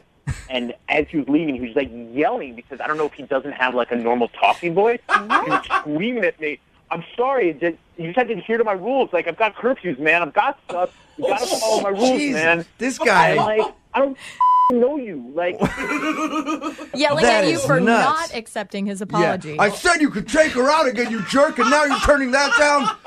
God, these kids today, no respect. yeah, I mean, this makes me not want to date. If there are any other fathers out there like this, and I might run into them, I'm just going celibate. Wow. What would you say to Katrina if you could say something to her just to let her know why you don't want to see her again? Lose your dad and try to meet a nice guy and say that your dad's dead? I don't know. I can't imagine a guy who would want to go out with her. And look, she's super cute, and she's really cool, and that's kind of the heartbreaking part of That it. sucks. But there are a lot of cute, cool chicks. I'm Yeah. sorry, and I'm not risking that. Okay, you're not going to risk your life to date Katrina. Well, Curtis, I should let you know now, though, that Katrina is actually on the phone. What? She's on the phone? Yeah. Curtis, I'm so sorry. I had no idea that he came to your work. I had no idea that he did that. I'm so sorry. I mean, how did he even know where I worked? Well, I told him because he asked me. But I didn't realize that he was going to come find you. I mean, he nearly killed me on your front lawn, and then he asked you where I work, and you gave it to him. I mean, No, I mean, You he not asked me that know you night because I just wanted him to know that you have a full-time job and that you're, you know, a good guy. I didn't know he was going to come there. I didn't know that. Katrina, has your dad ever stalked anybody at work before on your behalf? No, I mean, it sounds like I think he just felt really bad, and I think he just really wanted to apologize, you know, in his own way. yeah, but I mean, he scared the crap out of me. I don't know what to say to you. Like, well, he's a really good guy if you get to know him. You just got to give him a chance. Oh, Katrina, regardless of his character, don't you think the relationship is a little bit unhealthy? Maybe that's what you should be working on right now. Instead of trying to date, is work on your father-daughter living at home situation. I think I got it figured out. Oh, totally Okay. healthy. So here's the deal. My dad has a lot of rules, including he has a rule that if I'm at home with friends, I'm not allowed to keep the door shut. But to show you that I care and that I want to move forward from this, I'm willing to leave the door shut. Is that like a metaphor for something, Katrina? Katrina, you realize that you are 20 years old, right? Yeah. That's what I'm saying. You're 20. I understand being respectful to your parents, but they have to be respectful to you too. And honestly, I have no idea what he gains by this. What he gains is a daughter that doesn't lose her morality. That's what he gains, Curtis. So are you saying you don't want to go out with me again? Curtis, would you like to go out with Katrina one more time on a second date? We will pay for it. The door will be shut. And we'll make the door will be shut. We'll make sure you guys get home when curfew's. Well, it said when it gets dark outside, so that's about 6 p.m. now. Street lights come on, you guys are home. And we could maybe get you together with Dad beforehand so you guys can talk about it so you know that there's not going to be a huge blow up. Would you go out with Katrina again? I mean, you guys make it sound so desirable to go on a second date. I mean, honestly, Katrina, no. I had a great time until 10:01, but I can't. And I hope that your dad doesn't want to kill me after saying no. And I hope that you can figure things out with him. That's right. Curtis, for your safety, you might want to say yes. I didn't even think about that. Yeah. How dare you break my little girl's heart? Brooke and Jubal in the morning. Brooke and Jubal's second date update. I always start off these second date updates by giving you a little information about the email that the person sent who wants to call somebody. Okay. Well, today I'm going to start it by giving you some information about the things they didn't say in their email. Like Katie, who is on the phone to do a second date update right now, didn't say anything about having a relationship with another woman before. Wait, should she have? Did she have? I don't know. She left it out of her or email. Are you just making stuff up of things that could be a possibility? Katie, I noticed that your email didn't mention anything about that at all. What? Yeah, exactly, Yeah. Katie. Any reason why you left that out? What are you talking about? I don't know. Just wondering why you left that out of your email. Katie, I'm sorry. Stop fantasizing, freak. All right, well, just wondering. Okay, we'll get on to the second date update then, I guess. I if like you're Katie already. I'll not say going that. to give you that important information. Katie, you emailed us about a guy named Dennis. Uh-huh. So why don't you tell us what your email did say then, since everybody now knows what it didn't say? Whatever. So your email was about a guy named Dennis. Where'd you meet Dennis? Well, we met through a dating app, you know. I really, really liked Dennis. Okay, and why'd you like Dennis so much? He was super polite. Like, you know, he did all the gentleman things. Open up my door, pull out my chair, push it in. I did not expect you to say polite after I met him on a dating app. I thought for sure you're going to go with hot or big package or... Oh, well, he was hot. Yeah, of course. I was super attracted to him. I mean, else I wouldn't have gone on a date with him. He was hot. Yeah. You know, he's tall, got a great smile, dimples, super sexy, of course. Okay, and what did you guys do for your date? We went out for drinks. I suggested this place by my house I haven't been to before, and it was kind of expensive. He paid for everything, you know. Again, another reason to like the dude. Yeah. Right? Yeah, I mean, I even offered to pay for, like, the tip, and he wouldn't let me. So, can I ask you, were you kind of planning ahead for a hookup since you picked a place close to your house? I did say it's a dating app, right? I mean, that would have been my game plan if I was in your situation and I picked a bar. I wasn't planning on it, but I wasn't against it either. Okay. So, yeah, your email did say that you guys went back to your place. Was that his suggestion or your suggestion? Oh, well, it was my suggestion. I live right there. Yeah. All right. Duh. Good. And how did everything go once you went? Put it on the table. You know? And how did everything go once you got back to your place? Honestly, it didn't go as well as I had hoped. Okay, so that means he, I'm guessing, did not stay the night. No, he didn't stay the night. Oh, that's sad to hear. Well, what did happen? Sad. Why are you guys laughing at me? It's funny. What happened? Oh, we started watching a movie. We had some more drinks. We were talking with my dog. Did you say talking with your dog? Oh, yeah, my dog talks. Your dog? You mean your dog actually talks like human language? My dog tries to speak a human language, yes. I like how you just nonchalantly threw that into the list of other things that happened in the night. Do other people hear your dog talk or just you? Do you want to hear him talk? I'd love to hear him talk. I can make him say I love you if you want to hear it. Yeah. I'd love to hear that. Hang on. Jubal, are you a baby? I love you. I love you. Oh my God! I love you. I love you. It's so Okay. cute. I love you. Oh my God, that is an amazing dog trick. I will give you that. Yeah. I heard your dog tell me to go kill my neighbors. I heard it. That's not what it I heard I love you, but apparently we... Okay. That's awesome. So you spent your time doing that with your dog on your date. I love him. He loves you too, obviously. Can we just have the dog do the rest of the second date update instead? So did he seem to like that? Or did he enjoy talking to your dog? I think everybody does. He's super cute. Yeah, how could you not? So, I mean, after you talked to your dog, is that when he left or... Well, no, I don't know. He split after we were talking to my dog for a while. You know? I haven't heard from him since. Was it- I've been trying to reach him. Was it like abrupt? Did he just get up and leave, or did you guys kiss, hug, anything? We didn't even kiss. What? How did he act when he was leaving? He acted like he had to go poop or something, and he just got up and left. Just rushed He out. just like a really constipated face. I'm just super confused as to why he's not called me back. We had a good date. I need your help, please. Okay. Well, we'll play a song, come back, call him, and get your second date update, all right? Thank you. Keep that dog handy in case you need to talk to him. Moving 92.5. Brooke and Jubal in the mornings. Second date update. In all of the second date updates we've done, we've had people describe being left in various ways. Like somebody got cold and then wouldn't talk to him. Yeah. Somebody was just short and then left.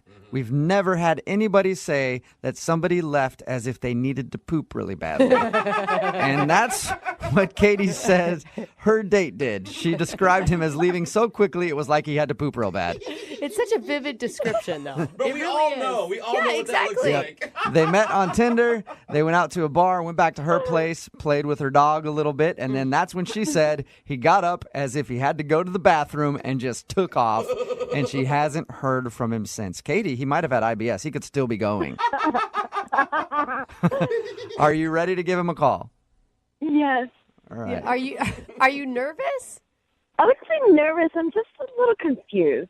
Okay. Okay, well, let's call this guy and find out what happened, okay? Okay. And if it's really echoey, we know where he is. Yeah.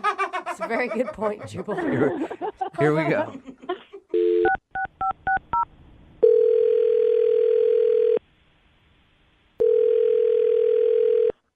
Hello? Hi, I was looking for Dennis. Yeah? Who's this? Dennis, how are you? This is Jubal from Brooke and Jubal in the morning. Okay. You ever heard of the show before? The show? Yeah, the show. You ever Yes. heard of it? Sounds like he's real familiar. What's the show? The show is called Brooke and Jubal in the morning. It's a radio show. And one of our listeners actually emailed us about you. What? Yeah, that's why I'm calling today. They asked if we could get you on the phone and ask you a few questions. What are you talking about? We do a segment on our show. It's called the Second Date Update. So you recently went out on a date with somebody, and now you're not calling them back, so they asked us if we could talk to you and find out the reason. Have you been out on a lot of dates in the past couple of weeks? I mean, I've been on a couple. Okay. Have you been on any dates with a girl named Katie? Oh, my God. Whoa. All right. Yeah, you definitely remember Katie. Yeah. Well, Yeah. Katie is the one who wanted us to get you on the phone to find out why you're not calling her back. Look, I'm not interested in seeing her again. Yeah, she kind of figured that because you haven't been responding to any of her phone calls, but do you mind telling us why? You got to understand how confusing it'd be for a guy to come back to your place and then split with no reason at all. Wait, how do you know that? Oh, that's because we talked to Katie about your date. She said that you guys met on Tinder and then went to a bar, went back to her place to watch a movie, hung out with her and her dog, and then in the middle of it, this is how she described you leaving, okay? You can tell me if this is true or not. She said you jumped up and left as if you had to poop real bad. That's an understatement. Whoa! So you really did have had to to go to the poop? bathroom? Dang. I didn't have to go to the bathroom, no, but I needed to get out of there. Why'd you need to leave so bad? I honestly don't even really know how to describe it. It was probably the weirdest date of my life. That is a bold statement, sir. It is a bold statement. What was so weird about it? Everything was normal in the beginning. We went on the date. She was cute. She was attractive, but I guess, like, looks hide the crazy. She invited me back to her place, and I was like, all right, some things are going to happen. It's going to be a good night. Yeah. She actually told us she was thinking the same thing, and that's why she was surprised you left. Well, I was thinking that until a couple more events unfolded. We got to her place. We're watching a movie. It was nice. We were having like a couple extra drinks, and then I was just sitting there.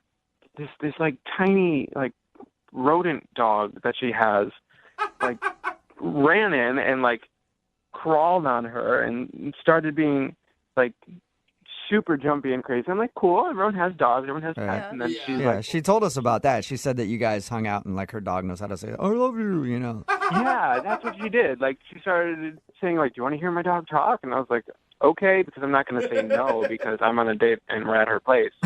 Yeah, so you're pretty much saying yes to almost anything at this point.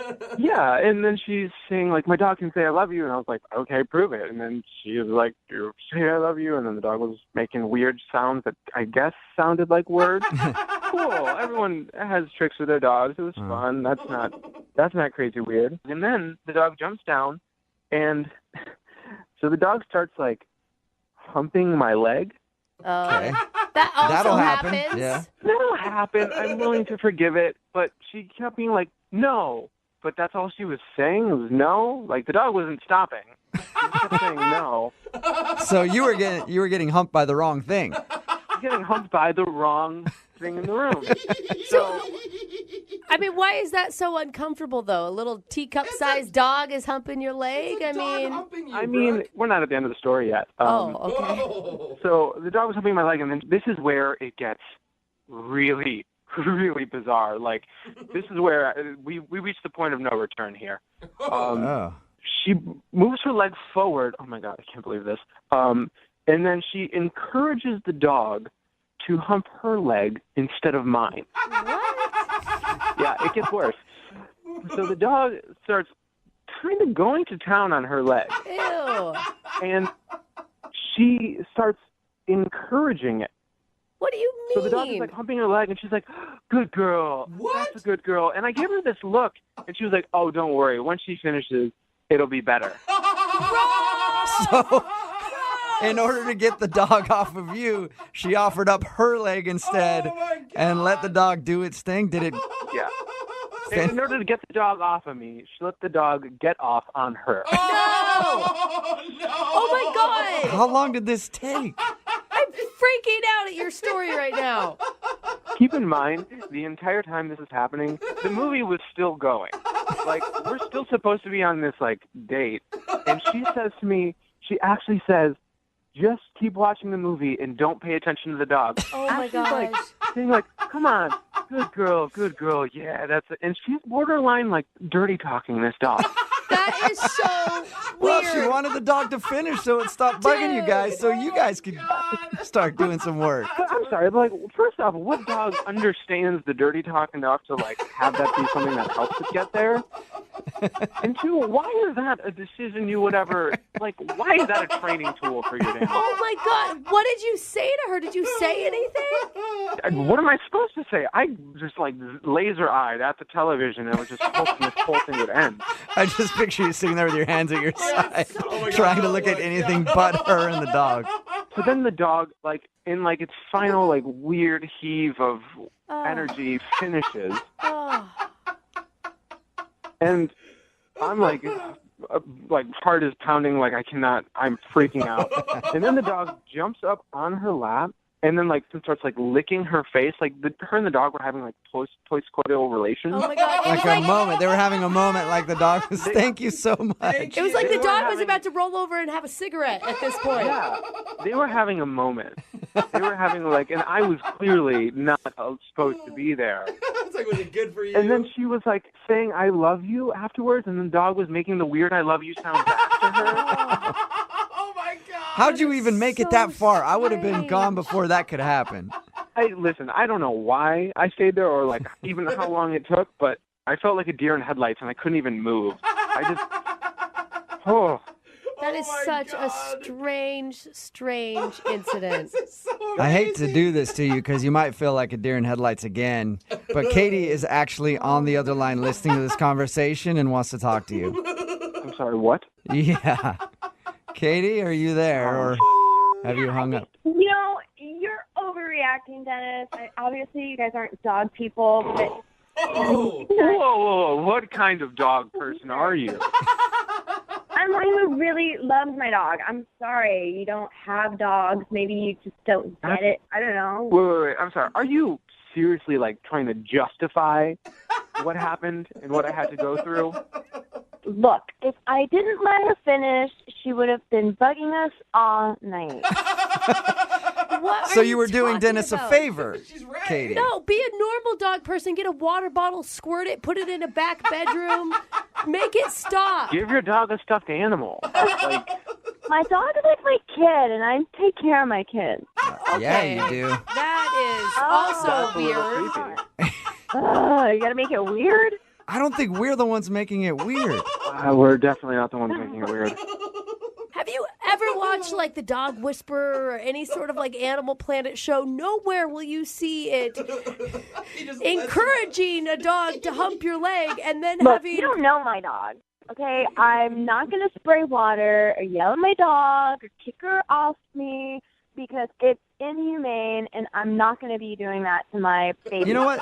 Maybe that's it, Katie. You're a better dog owner than all of us. I don't personally own a dog, but any dog owner listening right now, I think that you're a better dog owner than they are. No. Dennis, I'd like to ask you this question, and I'm hoping you'll say yes. Would you like to go out on a second date with Katie? I will pay for the date. No. Thank you. I will actually retract everything I said. Wow. I do not want to see this guy again. Why? Just because he got weirded out because you let your dog hump your leg? He's not the person I thought he was. Wow. Sorry, Dennis. Maybe you don't know this, but as soon as she was finished, maybe you would have gotten some action too. Katie, what's your dog's name? Her name is Tuka. Tuka. Dennis, you could have had Tuka sloppy second. Oh, my God. Brooke and Jubal in the morning. Brooke and Jubal's second date update. The guy on the phone for a second date update today emailed us and says that he thinks his nerves screwed up his date. Says he was nervous, and now he thinks that's the reason he's not getting a call back. You got to deal with nerves when you go out. I mean, I know for me, when I'm nervous, I always feel better when I cover myself in Jell-O. It's soothing and calming. And I'm guessing, Matt, you didn't do that? No, and I'm nervous just thinking about the whole situation. You're nervous about thinking about Jell-O or Jubal covered in Jell-O? Yeah, no, that too. Yeah, the Jell-O is definitely not a good thought. See, you should have done that on your first date. Like when you guys were out at dinner, just start covering your naked body in Jell-O, and things would have been okay. You would have calmed down. Jell-O man always gets a call back. If I can get a second date from this, then I'll definitely try that. Okay, good. Don't try that. So before we get into why you think your nerves affected your date, what's the girl's name that you want to call? Okay, well, her name is Molly. Molly, okay. Yeah, but I didn't know that for majority of the date. Oh, no. Oh. How did you not know her name? So we met, little backstory. So we met at a bar one night, super cute. And like we got to, drink. We had a few drinks. We were flirting and everything. So I got her number, but I forgot her name. So I just put it in as cute bar girl. Oh, yeah, all right. That makes sense. You know how that goes. And that's not her legal name. No. So, I don't think. All right. So I figured it would kind of come up, like her name would come up at some point. Like we've been texting back and forth a little bit. Never came up. And I wasn't going to be like, hey, what's your name? Why didn't you do the... Oh, wait, can you tell me how to spell it? Her actual name? Yeah, I mean, that's what I would have done, and then she spells it back to you, and then you have her name. Oh, well, where were you when the situation came? Yeah. Yeah, it's a good trick. Unless their name's super easy, and then there's no other way to spell it, and you're like, I it's just Sam. forgot your name. Yeah. It's 3 letters. Well, the problem was I ended up asking her out to dinner, still didn't know her name. Okay. Okay, that's a conundrum. That would make me nervous going into it as well. Oh, no. Right. Well, I figured it would come up naturally in conversation. Again, didn't come up. Went to dinner. What did you think was going to happen? She was going to refer to herself in third person? Hey, it's me, Molly. Maybe. I don't. I think I was too busy worried about the fact that I didn't know her name and how I was just going to kind of play it off. So what did you do to figure out her name? Well, the first thing that I tried, there was a couple that was like sitting right near us. So I just turned to them and I was like, hey, is it your anniversary? You know, we're on a first date. You just said that? I was just kind of hoping, like, I was going to be like, hey, I'm Matt. I was hoping she would say, hi, I'm Molly. They just looked at me like I was the weirdest person in the world. They were just like, no, it's not our anniversary. Yeah, shut up, weirdo. Okay. Pretty much. So that didn't work. So I gave her a nickname. I was calling her Dimples. Oh, just because God. that's the only thing because she had cute dimples. That was the only thing that I could think of at the moment. So I was just, yeah, Dimples. Did yeah. she like that or not? Because nicknames, I mean, if you like the person that gives you the nickname, cute. If you don't, really condescending and obnoxious. So in order to shield the fact that you didn't know her name, you just gave her a nickname and said, I'll call you this. Yeah, but I just kept, because I kind of just thought it was a natural thing. I was just like, yeah, Dimples, you know, like we're cool enough that you have a nickname now. Oh, God, just talking about it. All right. So obviously, you know her name now. How'd you figure it out? Well, so another time I tried, we were walking down the street, came across some people doing like signing petition things. So I'm trying to convince her to sign the petition. I'm like, come on, you know, it'd be fun to stand up for something. I don't even remember what the petition was for. It's like a petition to like murder puppies, and you're like, let's do this. Oh, I'm all for that. All right. I was, come on, we'll sign it. You know, she's like, no, I don't want to do. We're on a date right now. I don't want to sign up for anything like that. Oh my God. At this point you should have been like, hey, you want to play a game? Let's see whose driver's license photo is worse. Again, all of these ideas sound great now. Finally, so I saw a Starbucks, and I was like, let's go to Starbucks and get a drink. Let's get a coffee at Starbucks. Oh, yeah, because they ask your name. Unless she orders under your name, and then they just call out your name for both coffees. When they said, what's the name, I just kind of looked at her. You know, we just looked at her real quick. But no, finally, they wrote it on the cup, called it out. So finally figured it out. But that was by the end of the date. Oh, my God. And now she hasn't called me back. How did the date end? I mean, everything, it didn't end on a kiss or anything. It was just one of those, hey, have a great night. And I'll hopefully talk to you soon. You know, she's like, yeah, sounds good. It sounds like you could have been an awful date because the only thing you were concentrated on the entire time was finding out her name. Yeah. Right. That's the thing. That's what I'm worried about. I'm worried that I put too much effort into trying to figure out what her name was and didn't pay any attention to her. Right. Yeah, and it's possible. I mean, or you could have just been honest with her in the very beginning and be like, I'm sorry, I was drinking that night. I put you in as cute bar girl. What's your name? Right. And now I feel like I've dug the hole so much that I can't go. Like, I've already figured out the name, which I don't know. I guess down the road that would be a funny story. But right now I'm too worried that would put her off. Yeah. Okay. Well, we'll play a song and then come back and call her and get your second date update, all right? That would be so awesome. I'd appreciate it. Hang on. Moving 92.5. Brooke and Jubal in the mornings. Second date update. If you're just joining us for today's second date update, we have a dude on the phone. Can't remember his name right now, so I'm just going to call him Britches. Hey, Britches. Oh, that's cute. You ready to do your second date update? Yes, absolutely. Matt is on the phone, and Matt wants to call a girl named Molly. He thinks that the fact he didn't remember her name on the date might be the reason that she's not calling him back. They met at a bar, and he put her number in his phone and just put the name in as cute girl at the bar or something like that. And then came time for them to go out, and he didn't know her name was Molly. So he kept trying little things to get her name, and he thinks that probably is what did him in because it was maybe obvious that he didn't know her name. Matt, if it does have something to do with the way you were acting, do you want us to tell her that it was because you forgot her name? Or do No, you... so I want to tell her myself because I think it's something that should come from me and not you guys. Okay, so you're ready to just be honest and see if she'll give you another chance and forgive you. Yeah, let's give that a try. I think that's a good way to live your life. It's what you should have done the first time around. But you know what? Everyone deserves a second chance. Mm-hmm. Well, cool. Yeah, no, I'm really embarrassed. Like, really, I don't know. I'll figure it out. Okay. Well, I'm going to dial her phone number right now and see if we can figure out what the problem was. Here we go.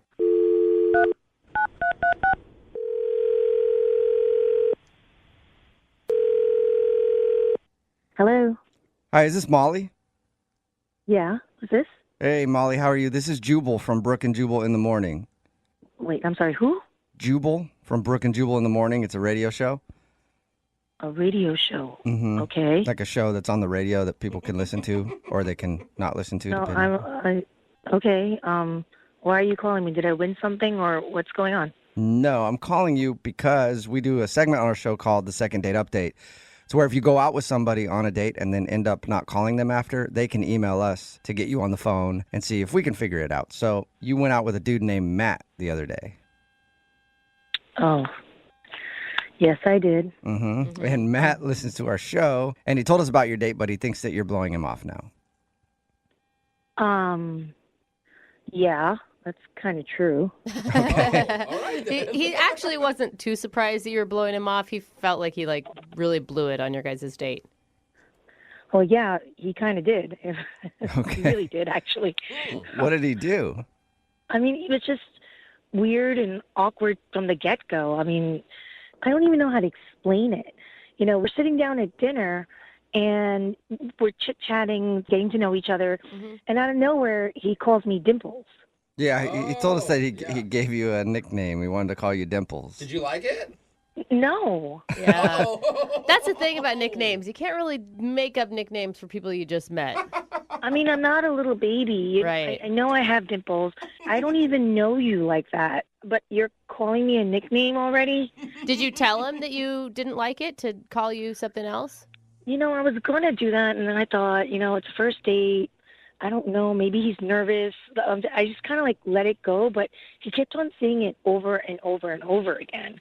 And I'm not that girl, right? I'm not a little cutesy-bootsy girl. I'm a grown adult. Okay, And yeah, makes sense. if you're going to sit there and call me Dimples throughout dinner, it's just going to annoy me. So, Sweet Cheeks would have been something nicer, maybe. No. Well, no. I mean, I'm you kidding. don't know me like that. I'm kidding. It is condescending. It can be really condescending. Yeah, so that was weird. Okay. And what's going through my head is is this the kind of guy that is all cutesy-rootsy? Like, if we get into a relationship, he's going to want matching Halloween costumes. In my head, I'm like, what does he want me to pick a name for him too? I mean, I looked at him. I was like, oh, he's got some pretty decent shaped eyebrows. Am I supposed to go, hey, Dimples and Eyebrows are going out tonight? It sounds like a cool band, though. I mean, at some point, it just got so corny and cheesy that I felt like, literally, if we were going to be in a relationship, this guy would come up with a Facebook page for us. Oh, like you'd be name for us. You'd be that couple with match our names together. Yeah. Okay.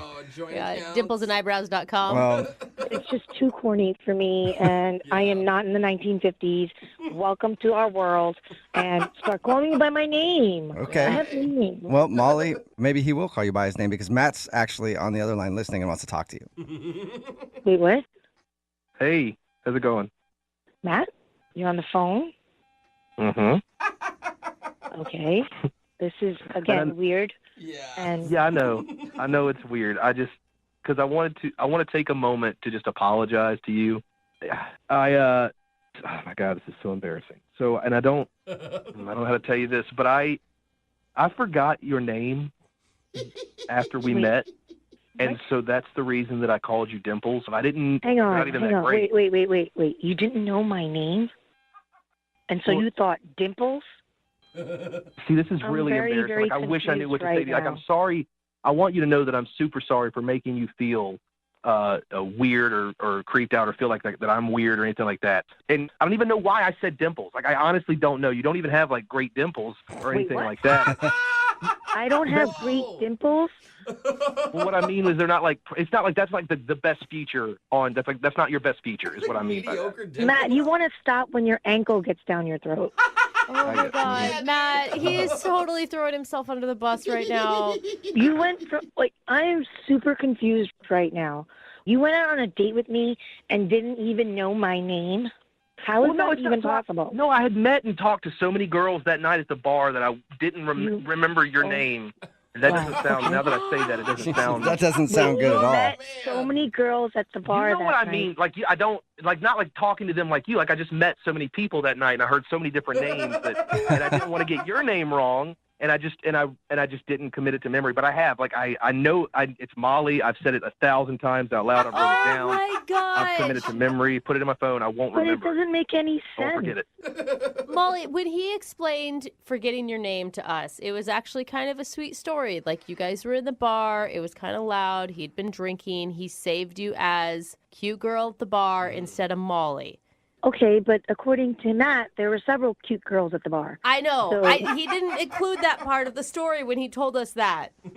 I didn't mean it So, like that. Yeah, did you're you no, get you're the right. I right probably should cute shut up girl? while I'm ahead. I didn't mean it like I that. don't think you're ahead at all. Like you got to get ahead Oh, yeah. first.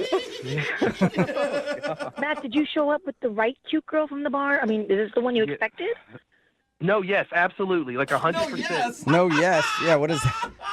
Yeah, I'm just gonna save you right now if I can, Matt. I think he's kind of an idiot, but I think he has good intentions, Molly. I think that he really was interested in you. No, and I did, and I tried. I was trying sly ways to get. That's why I talked to the couple beside us. That's the reason that we tried to sign that petition thing, as I was trying That to was find out your name ridiculous. throughout the night. Wait, that's the reason why you were pushing me to sign that petition just so you can get my name? I mean, that's ridiculous, Matt. I don't know. I'm really sorry. I want you to know that I feel really bad, and I'm sorry that I was acting weird. I didn't mean to make you uncomfortable.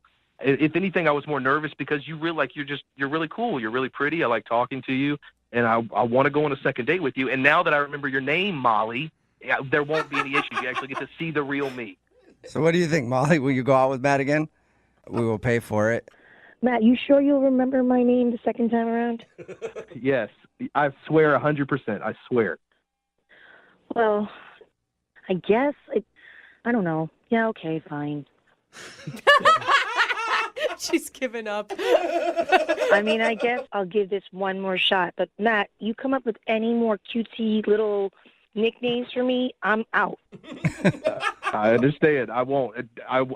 Dimples has been completely erased from my mind. Especially since they weren't very memorable, right? That's not what I meant by that at all. But also, thank you for giving me another shot, because I promise you, it's going to be a great evening. It won't be weird. I promise. It's such a big Well- promise. If it gets weird, I'm calling this radio station back to tell them. Yeah, please do, Molly. That would be awesome. Yeah, if it does get weird, we want to know about it. All right. Well, I agreed at the beginning of this. I agreed to something about Jell-O, so it might get a little weird. Can I change my answer for about this date when you just said Jell-O? Yeah, don't worry about stick it. with it, Yeah, Molly. Molly, don't worry about it. Yeah. It'll be fine. He's not gonna rub Jello on his naked body. Don't worry about it. Wait, what? Never mind. Don't worry about it. Don't worry about it. Brooke and Jubal in the morning. A text in at 78592 about today's second date update that really sums up the whole segment very well. It says it's a wonder that men get dates with women at all. Yeah, if you listen to most of the second date updates, that's a very true statement. We have very low expectations. That's true. Brooke and Jubal's second date update.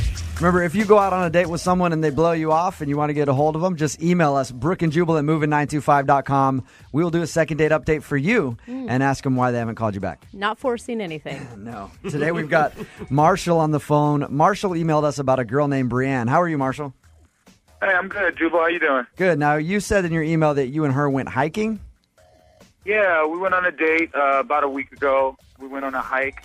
It was super fun. I mean, she's super athletic, so... Yeah, you guys are like hardcore out in the rain and the mud, doing it, falling in love on the open trail. Whoa, What? Brooke. Just saying, it's muddy out. It's November. It was Brooke a little muddy. Brooke said you were doing it on the trail. I know. Did your date advance that quickly? Because...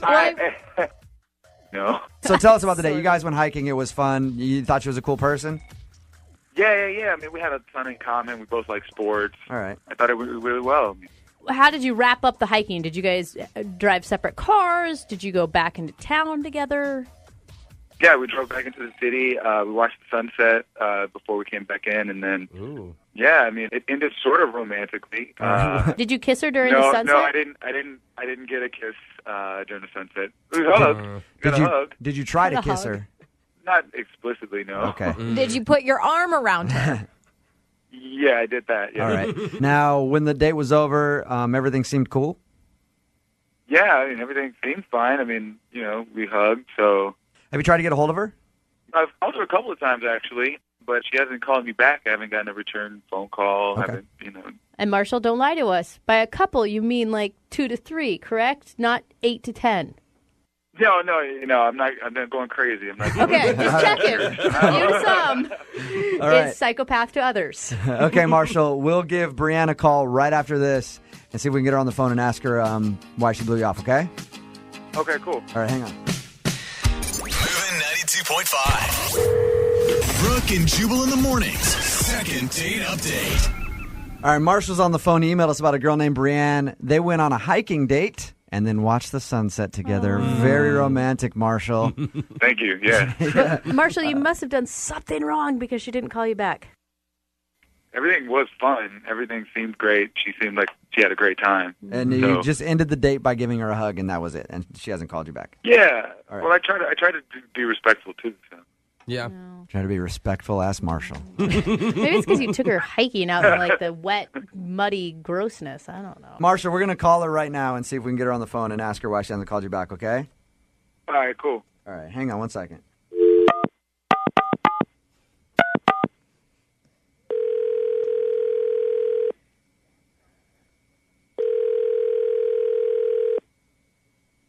Hello? Can I speak to Brienne, please? Speaking. Brienne, how are you? This is Jubal from Brooke and Jubal in the morning. I'm moving 92.5. Okay. Are you familiar with our morning show? No, I'm not. Okay. We do a morning show here in Seattle, and we wanted to call to ask you a few questions if you have a minute. Questions about what? It's about a mutual friend of ours, a guy named Marshall that you went out on a date with. Yeah. Well, you went on a date, you went hiking with him, and he said that you guys had a great time, and then you haven't called him back or returned any of his phone calls or texts or anything like that. So he wanted us to ask you why you haven't gotten back to him. Through a radio show? Yeah. I know it's kind of weird. It's a thing we do called second date update. If someone goes out on a date and then someone ends up blowing them off, they email us. We call and ask them what happened. It sounds borderline crazy, but really, Marshall came off as a pretty stand-up dude. He was a nice enough guy. We had a nice enough time.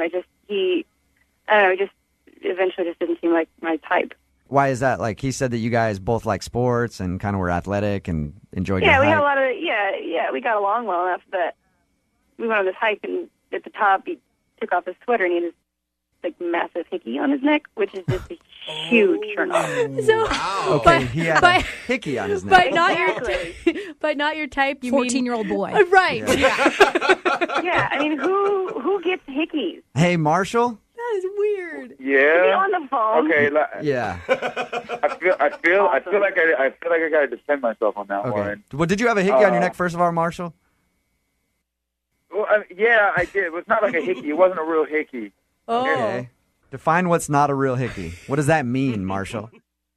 It wasn't like, all right, so like me and my buddies were like messing around the day before. We were no, not like that. Bad start. Yeah. It's really not working. Marshall, you might want to regroup for a second and start this story over, man, because it's getting really weird at this point. You're going further from her type.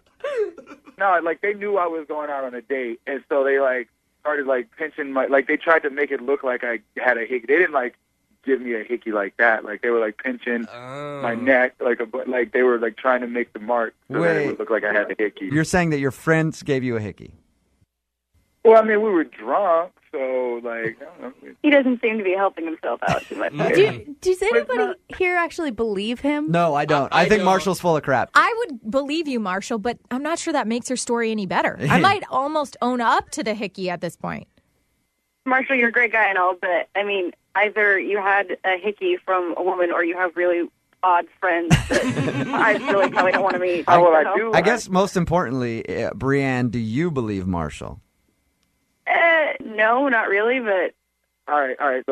So to completely come clean, I was wasted at a bar and I met some girl, and we made out, and she like attacked the hell out of my neck. I don't even remember her name. Like we left, and I haven't seen her since. Okay. I really do like you, Brienne, and I just didn't want you to think that I was like some kind of playboy or something like that. Well, like, that's not. Marshall, now you're dishonest after one date. well, everyone is dishonest on a date, right? Like, He's right. He's right on that one. Brianne, how do you feel about, okay, so Marshall admitted it was from a girl, like you were drunk at a bar, whatever, it happens. At the end of these, we always ask if you guys will go on a second date. We'll pay for you to go on a second date. I'm assuming Marshall wants to go out. Brianne, would you go out with Marshall again? We'll wait till the hickey heals. And then we'll pay for you guys to go on a second date. Yeah. It's just not my thing. Like, that's cool, and I appreciate you being honest, I guess, but... So you liked him other than the hickey, which I guess is kind of understandable. If I took a girl out and I saw she had a hickey, it'd kind of weird me out. I feel like it's like the modern day Scarlet Letter. Brooke and Jubal in the morning.